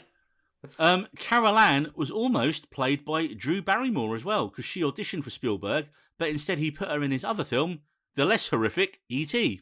Although, according to you, that's brilliant, just reading my bit of script where it says, the less horrific E.T. And now I know you have E.T. on your list because it terrified you. E.T. is nightmare fuel. Now, there was a lot of controversy over who actually directed Poltergeist, because Spielberg was apparently a very, very, very hands-on producer, but contract rules at the time meant he wasn't allowed to direct 2 films at once, and he was making E.T. at exactly the same time. However, according to Zelda Rubinstein, she said Spielberg was a director, and Tobe Hooper couldn't direct traffic. Wow, so, that's not the nicest thing to say. Imagine that bloke. He's like, this film's forever associated. Sick Burn by Zelda Rubinstein, right there. Yeah. But the creepiest and most ethically dicey story is, you remember the pool scene at the end where the skeletons come up? Yeah. And she's like, flailing around in the mud. So first of all, the reason she was screaming was there was loads of electrics around and the rain machine, and she was a bit concerned she was going to get electrocuted. So Spielberg jumped in the water with her to say, look, if it is unsafe when we get electrocuted, I'll get electrocuted too. The studio wouldn't let that happen, would they? I was going to say, wow, that's a smart way of getting the performance out of the actor. I'll also get electrocuted, so it's fine. So that's a smart way of kind of doing that. But no, apparently they used real skeletons because they were cheaper and easier to acquire than fake rubber ones. I did hear this. I don't know if it's true. Yeah, exactly. Like, I'm not sure. I did know that. Now, it all feeds into the mythos of the film, right? It all feeds into the film's legend. Yeah. That's why the film was cursed, because they used real skeletons. That's why these people died. Apparently, they only told the actress in the scene about it afterwards. I mean, shit, you wouldn't have told her before. Definitely wouldn't have told her at all, would you? Yeah. No. I mean, but if they did do it, why, you ghoulish motherfuckers? Jesus, actual human remains in the film. Christ. I mean, actually, Poltergeist is an all-time classic and had great special effects for 1982. And it was actually nominated for 3 technical Oscars, but it lost all 3 of them too. Can you guess which film, David? E.T. Fucking E.T. Yeah. So, yeah, apparently even the horrific E.T. won more on that side of things. So, David, we are down to our last 2 films. What is your number 2? My number 2 film is... You falling off a table? Through a table? Yeah. Through a window? I tried to do like a drum roll, but the keyboard shook and it scared me a little bit. No, it is The Shining. Oh, of course. Yeah. Yeah, I can't remember if The Shining was higher or lower on my all-time one than The Mummy. I think it was higher. I think it was higher, yeah. So, yeah, The Shining is my The Shining film. The Shining, yeah, it is... That's Willie's time. An all-time classic, much better than fucking the other one. I've forgotten the one that you think's better. The one by your favourite current filmmaker, Mike Flanagan? Yeah. No, he's not my favourite filmmaker. I just like him. Ari Aster? No. The other one. Were you having some kind of seizure right there? For me, this is Kubrick's best film, which is saying something. With the man's work. It's Full Metal Jacket. It's fucking saying something. 21 and Space Odyssey, I reckon, is better than Full Metal Jacket as well. But anyway, yeah, The Shining. I don't think you have to say too much, mate, because if you do want to hear you talk about The Shining, you can go back and listen to our very first episode where we debated Doctor Sleep versus The Shining. Yeah, and we argued. You could go do that if you wanted. But then The Shining, everything on it. I mean, the film spawned multiple documentaries, reviews looking at it. People have analysed it again and again and still analyse it to this day because of how detailed every fucking thing in that film is, meticulously. Everything is done perfectly. How they got their performance out of Shelley Duvall's just by taking the piss out of her and fucking ignoring her. That wasn't getting a performance. That wasn't a performance. That was just emotional abuse by the sound. Yeah, but to get the performance out of her. I just read that they made Jack Nicholson eat cheese sandwiches for 2 weeks. The man hates cheese sandwiches. And they made him eat cheese sandwiches for 2 weeks to get the performance out of him. If anyone didn't know a fact about The Shining beforehand, the fact that right there, I'm tweeting that straight away, man. That Jack Nicholson was made to eat cheese sandwiches for 2 weeks on The Shining to get into character. According to IMDb's trivia. Oh, okay. Well, that doesn't sound like something that would be true then, does it, David? Hey. 2,533 people found that interesting. Yeah, well, that's a lot of people that found that interesting. But anyway, yeah, the film has its own legend. It's more anti-cheese propaganda. The film has its own. It has its own legend. It is remarkable from start to finish. A masterpiece of horror and cinema.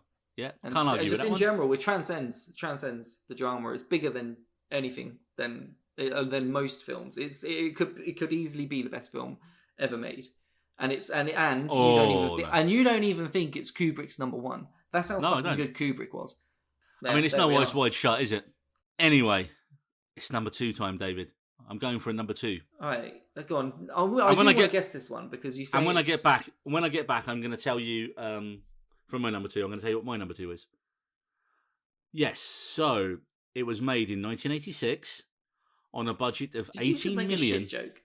I did a really shit joke. Yeah, and that was better than anything you would have crapped out. Made in 1986 on a budget of 18 million, and it took 183 million, making it the 7th highest grossing film of 1986. Number 1 that year was Top Gun, which is a totally different kind of horror. Top Gun's a good film. Top Gun, you don't like Top Gun anyway. I'm not talking about Top Gun. I'm talking about which film, David? I don't know. Go on. Well, from They're Here to They Mostly Come at Night. Mostly. How do you not know that line, David? It's one of the most iconic lines from the film. Farting. Yes, shockingly, I've gone for James Cameron's Aliens over Ridley Scott's Alien. Because are you just going to keep making weird sighing noises? Yeah, like I'm annoyed at myself for not getting it. So Aliens is one of those comfort films where I know pretty much every line from it, and it's really a precursor to Terminator 2 and many of the big box office sci-fi films we got through the late 80s and early 90s. It probably leans more into sci-fi and action than horror, but I'd argue if anyone to tell me Aliens is not horror as well as sci-fi. Following on from the slow burn horror of Scott's Alien, Cameron's Aliens was a gung-ho action movie where a rescued Ripley has to go on with a group of space marines to investigate a colony that they've lost contact with. There's a great early jump scare where Ripley has a dream that she has a chestburster inside of her, and a great performance by sitcom star at the time, Paul Reiser, as slimy executive from Weyland-Yutani, who clearly wants to weaponize the aliens. Of course, you got the amazing Marines, most notably, what's his name? Michael Biehn. No, you got Michael Biehn. Bill Paxton. The other guy, Bill Paxton, that's it. You've got the great Marines played most notably by Bill Paxton and Michael Biehn. I mean, Hicks is just a fucking masterpiece of a character. Game Over, man. Game Over is one of the, that's transcended the genre to be just a general saying everywhere. And sorry, I've met Michael Biehn at Comic-Con. I had a picture taken with him. You didn't say someone. You didn't make a stupid comment to him and annoy him like you did with Linda Blair as well. I chatted to him and everything. Michael Biehn, considering he was like James Cameron's go-to man at one point. And he had, and he's been in Terminator. 2 massive franchise films. Terminator. How is he not more famous than he is? I don't know. It's a weird one, right? Because he's been in 2 massive franchise films. But if you were to say Michael Biehn to somebody, you'd be perhaps you not everyone will know him. No. I reckon you could say his name and people like who? Yeah, maybe it's because he's not he's not the Sigourney Weaver. He's not the Arnold films. Schwarzenegger. No, yeah, but he's fucking awesome. Yeah. Anyway, I'll send you the picture of me from my teen days when I was going through a kind of half emo, half coming out of it, half skinny David phase. I'm fat now. I'll send you the photograph. We'll bung that up on Twitter then, definitely. What makes me laugh is in the first film, it was one alien did all that damage on the ship, and it was like a haunted house movie. In this one, we're immediately getting the shit because you find out there's a colony of hundreds of aliens instead of just one. And once again, it's up to Ripley to save the day and also save Newt, not an actual Newt, a small homeless girl. This is called Newt this time as well. And of course, that leads up to the great line at the end of the film, "Get away from her, you bitch." That pretty much just confirmed Weaver as the action hero in the early 80s, the female action hero of the early 80s. So, David, some aliens facts for you. Because I know you love facts. I know you love them. It took 7 years. Hit you with some aliens. It took 7 years to get made after the first film because, well, lawyers, Fox, and money. Weaver was only paid $35,000 for the first film.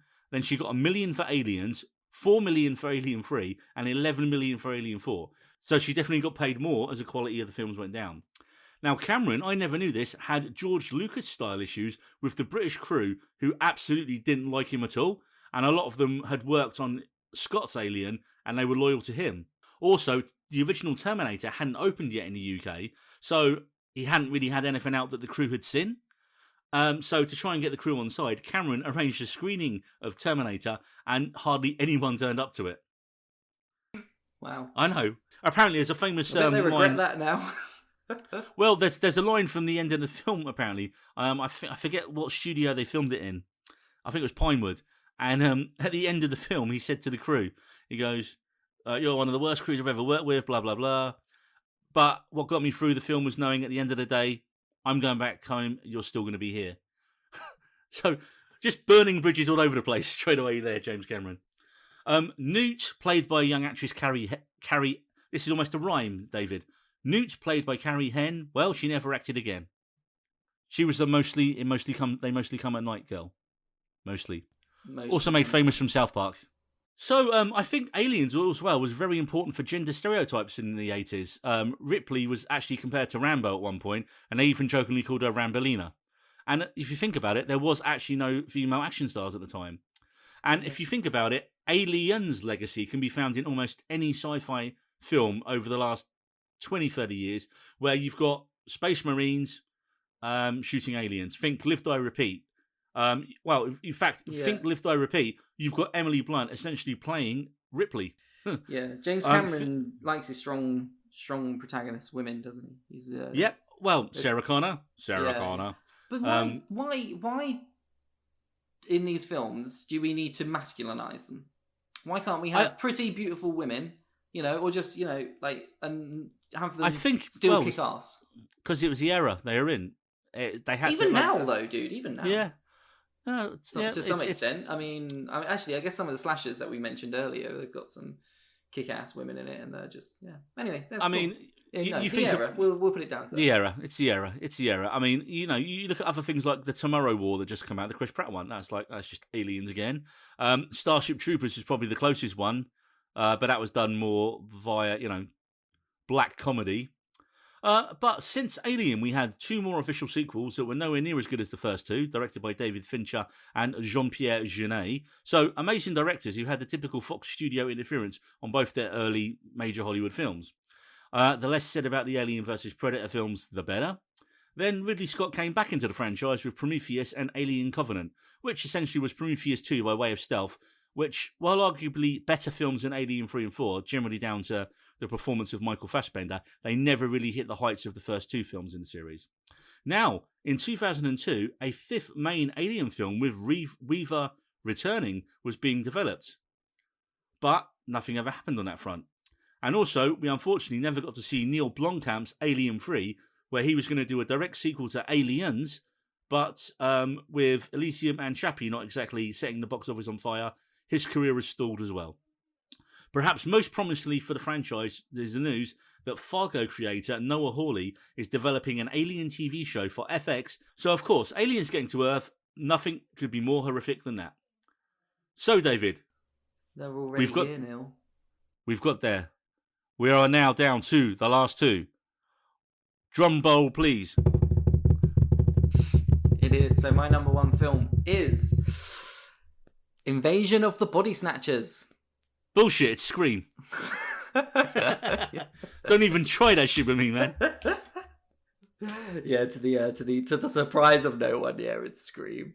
Well, people who haven't listened to the other one. So much about, in your number 10 film, so I feel like I'm just going to repeat everything you said, but instead of that, I want to read out some random trivia from IMDb, because... How much of that random trivia have you Googled during the recording of this podcast? Every single one of it.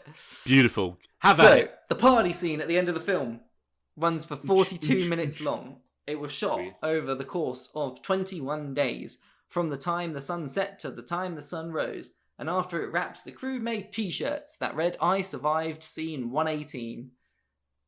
And the cast jokingly called it the longest night in horror history. It's a nice fact for you there. Nice fact for you there, Neil. Cool story, bro. When Henry Winkler opens the closet, his black leather Fonzie jacket from Happy Days is hanging in it. That's a nice one there as well. How about this one? So when Drew Barrymore's dying and the parents turn up, the parents say to, the dad says to the mother, "Go to the Mackenzies," which is the exact same thing that Laurie says to Lindsay in Halloween. Yeah. Boom. Knew that. Did you? Oh, well, fuck you. That's the thing. Anyway, Scream. That's my number 1, man. And again, I think if you want to hear David talk a lot in depth about Scream, go back to our top 10 films of all time podcast, because in that one, I think you actually had notes and were more prepared for it. Well, no, I was prepared for this one, but you spoke loads of it in the last. That was brief, man. I thought I kept my stuff brief. You said pretty much all the stuff. I said things. I said good things. Things. There was 50 gallons of blood that was used in Scream, which is a lot of fucking blood. Fake blood, especially. Of course, I was about to say. Otherwise, they didn't just slaughter 50, pigs or something and just carry it. I'll give you this, David. I think you know what my number 1 film is going to be. I do know, and it was in my list. I think it was my number 5. Yeah. Was it my number 4? It was my number 5. So let me just say, David, if you hadn't known it, I was going to open up with this line. Oh, I don't remember that from the... So, for my number 1 horror film of all time, David, I say to you, who goes there? Does that clue you in? Oh, well, I know what it is. I know, it's so obvious with you what your number 1 was going to be. Yeah, but who goes there? Why did I say who goes there, though? Is that one of the lines at the end? No. So, who goes there? Strap in, sit back, and get yourself a drink. So, Who Goes There was a novella by John W. Campbell Jr. written in 1938 about a group of American researchers in Antarctica. They encounter a parasitic extraterrestrial life form, not E.T., not that one at least, that assimilates and then imitates other organisms. In other words, it could be anyone. Now, Campbell Jr.'s story was actually adapted as The Thing from Another World in 1951, but work began in the 70s on an updated version of the story, cut to a new script by Bill Lancaster and directed by arguably one of the hottest directors at the time, John Carpenter, which gives us 1982's all-time classic, The Thing. So, Carpenter was coming off Assault on Precinct 13, Halloween, and was just finishing work on Escape from New York. So, you imagine The Thing, with a budget of only $15 million, would be a hit, right? In fact, the Thing bombed massively on its original release, with terrible reviews, and it barely even made back its budget, struggling to around $20 million domestically. The best reviews The Thing got was praise for the amazing SFX work and creature work by Rob Bottin, but they said that the characters are all stereotypes and were just simply there to be killed one by one. Well, if those critics ever seen horror films before, that's literally what horror film generally is. Like many cult classics over the years, The Thing was critically reappraised as a masterpiece, and with the advent of DVD, multiple versions and edits and redos of The Thing came out, and they've all been massive sellers, showing there is still life left in The Thing. And this led to a 2011 prequel that has the brilliant, as always, Mary Elizabeth Winstead in it, but literally nothing else good about it, and that is just completely forgettable. But it was actually set up as a prequel to what happened leading into the Thing we're watching. I've actually just bought, David, the new 4K special edition of the film, and it's even got a soundtrack CD. Do you know who did the sound for this film? What, the soundtrack for The Thing? Yep. This is almost a trick question. Himself? Yeah, that's a trick question. No, that's exactly what I would have said. No, do you know who did it? The great, legendary Ennio Morricone. Okay, I don't know who that is. David, you're going to get thrown off film Twitter. Ennio Morricone, The Good, the Bad and the Ugly. One of the greatest film composers of all time. Oh, yeah. Oh, yeah. That. Okay, good. Yes. I mean, I feel like I had to give you the chance to restore your film credentials there. No. You know what? I've got something to admit there. I've never seen The Good, the Bad, and the Ugly. Just look in the mirror, you'll see one of them. Burn. That wasn't nice, man. Speaking of burns, I love the slow burn build-up where you see the crew at the station just really bored, just going through the motions until the Thing makes its first appearances. One of the best lines of all times, "You gotta be fucking kidding me," is perfectly earned when we've seen the Thing mutate and grow legs from a severed head. And of course, the ending, where you got MacReady and Childs are left as the only survivors, and neither of them is sure if the other is infected.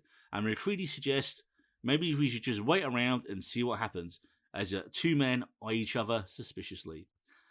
And quickly, David, some Thing facts. Facts about the Thing. Thing facts. Thing facts gone. Some fans claim Mac's bottle isn't filled with scotch at the end, but gasoline, and perhaps he tricked Childs into proving he isn't human anymore by making him drink it. Now, some fans think that little smile at the end by Mac means that Mac is actually the Thing.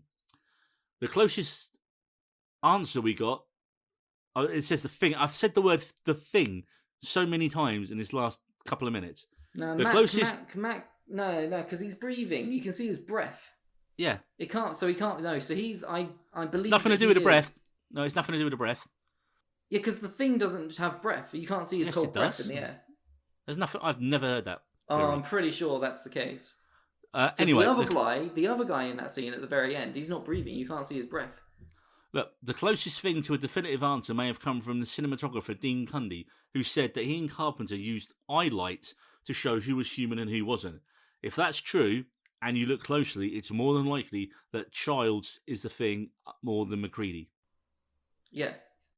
So we agreed on that one. Yeah, because you can see Mac's breath in that scene, and you can't see Child's breath. I just never heard the Thing. I just never heard the Thing about the Thing. The thing blah. The Thing about the blah. Thing. My brain's melting. We're almost there, folks. If you stuck with us this long, then we're almost there.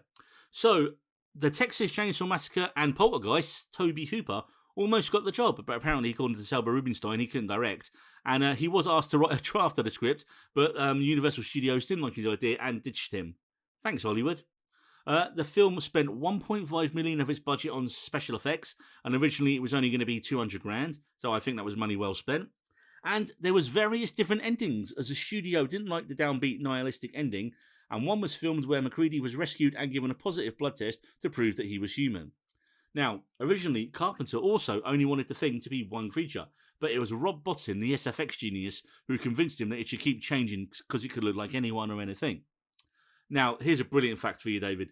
The stress of the shoot was so bad for Bottin that he worked on the film for a year straight with no days off. He was eventually hospitalised for double pneumonia, a bleeding ulcer, and exhaustion. Now, guess how old he was at the time of this happening? I don't know. Have a guess. I don't know. He's under the age of 40. 30, 32. 21. I mean, shit, would the guy ever go and work on a film again after that, man? Yeah, you end up in hospital with all that.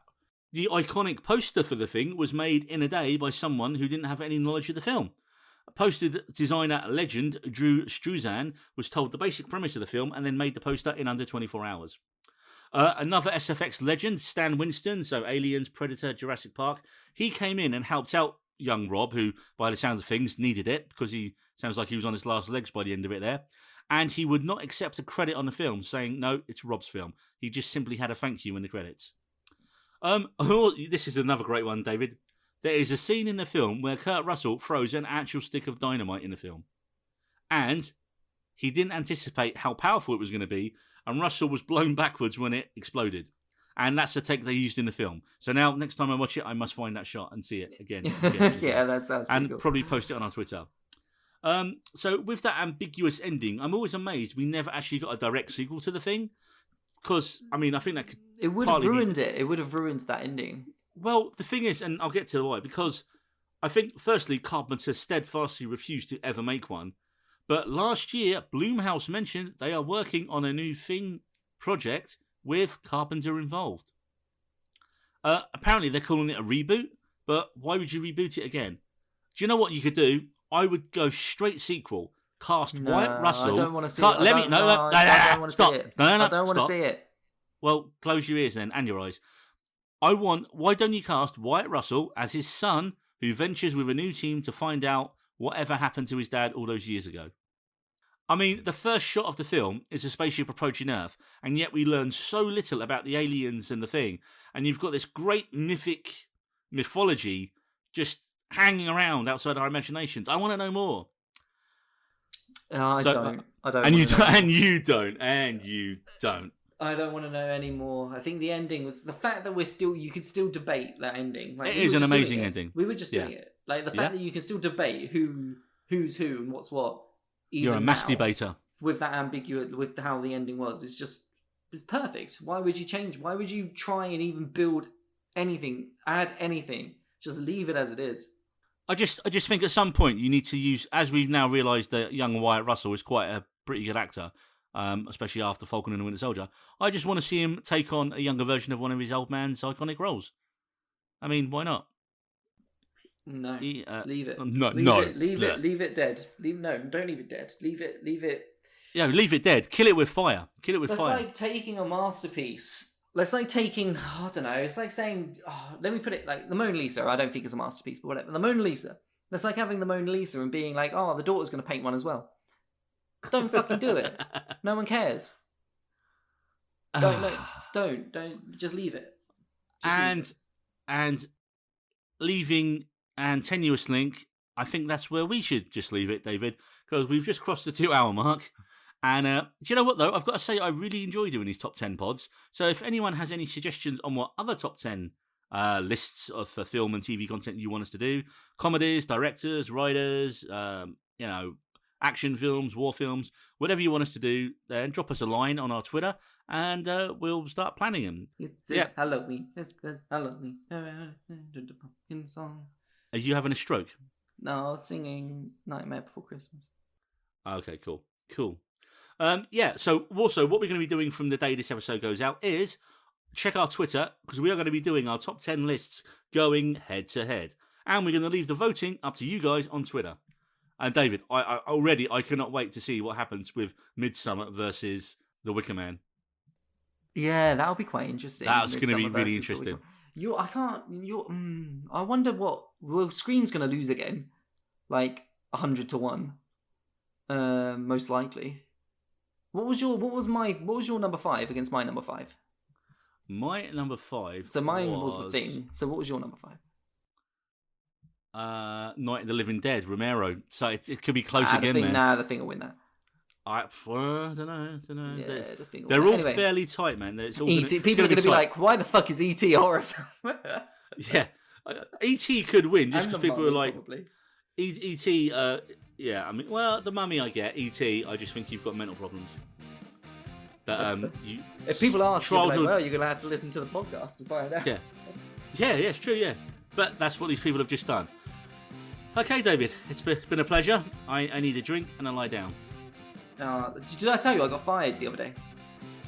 Is this a joke? From the keyboard factory I was working at. I wasn't putting in enough shifts, Neil. Imagine a tumbleweed blowing across the prairie. And like that, we're done. Goodbye, everyone. We needed roads.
I have met Linda Blair and she blessed me. She sent me a message and she blessed me saying, "What? I bless you, blessing David. Did you or something? Did you forget your name?" Yeah, that's it. Yeah. And then I asked her a question. I asked her like, if she'd seen the film whilst she was filming it, because obviously it's fucking petrifying. I wanted to know if she was actually. Yeah, if she was actually able to see the film. But she got confused with my question and she was like, "Of course I've seen the film." So Linda Blair thinks I'm a fucking idiot.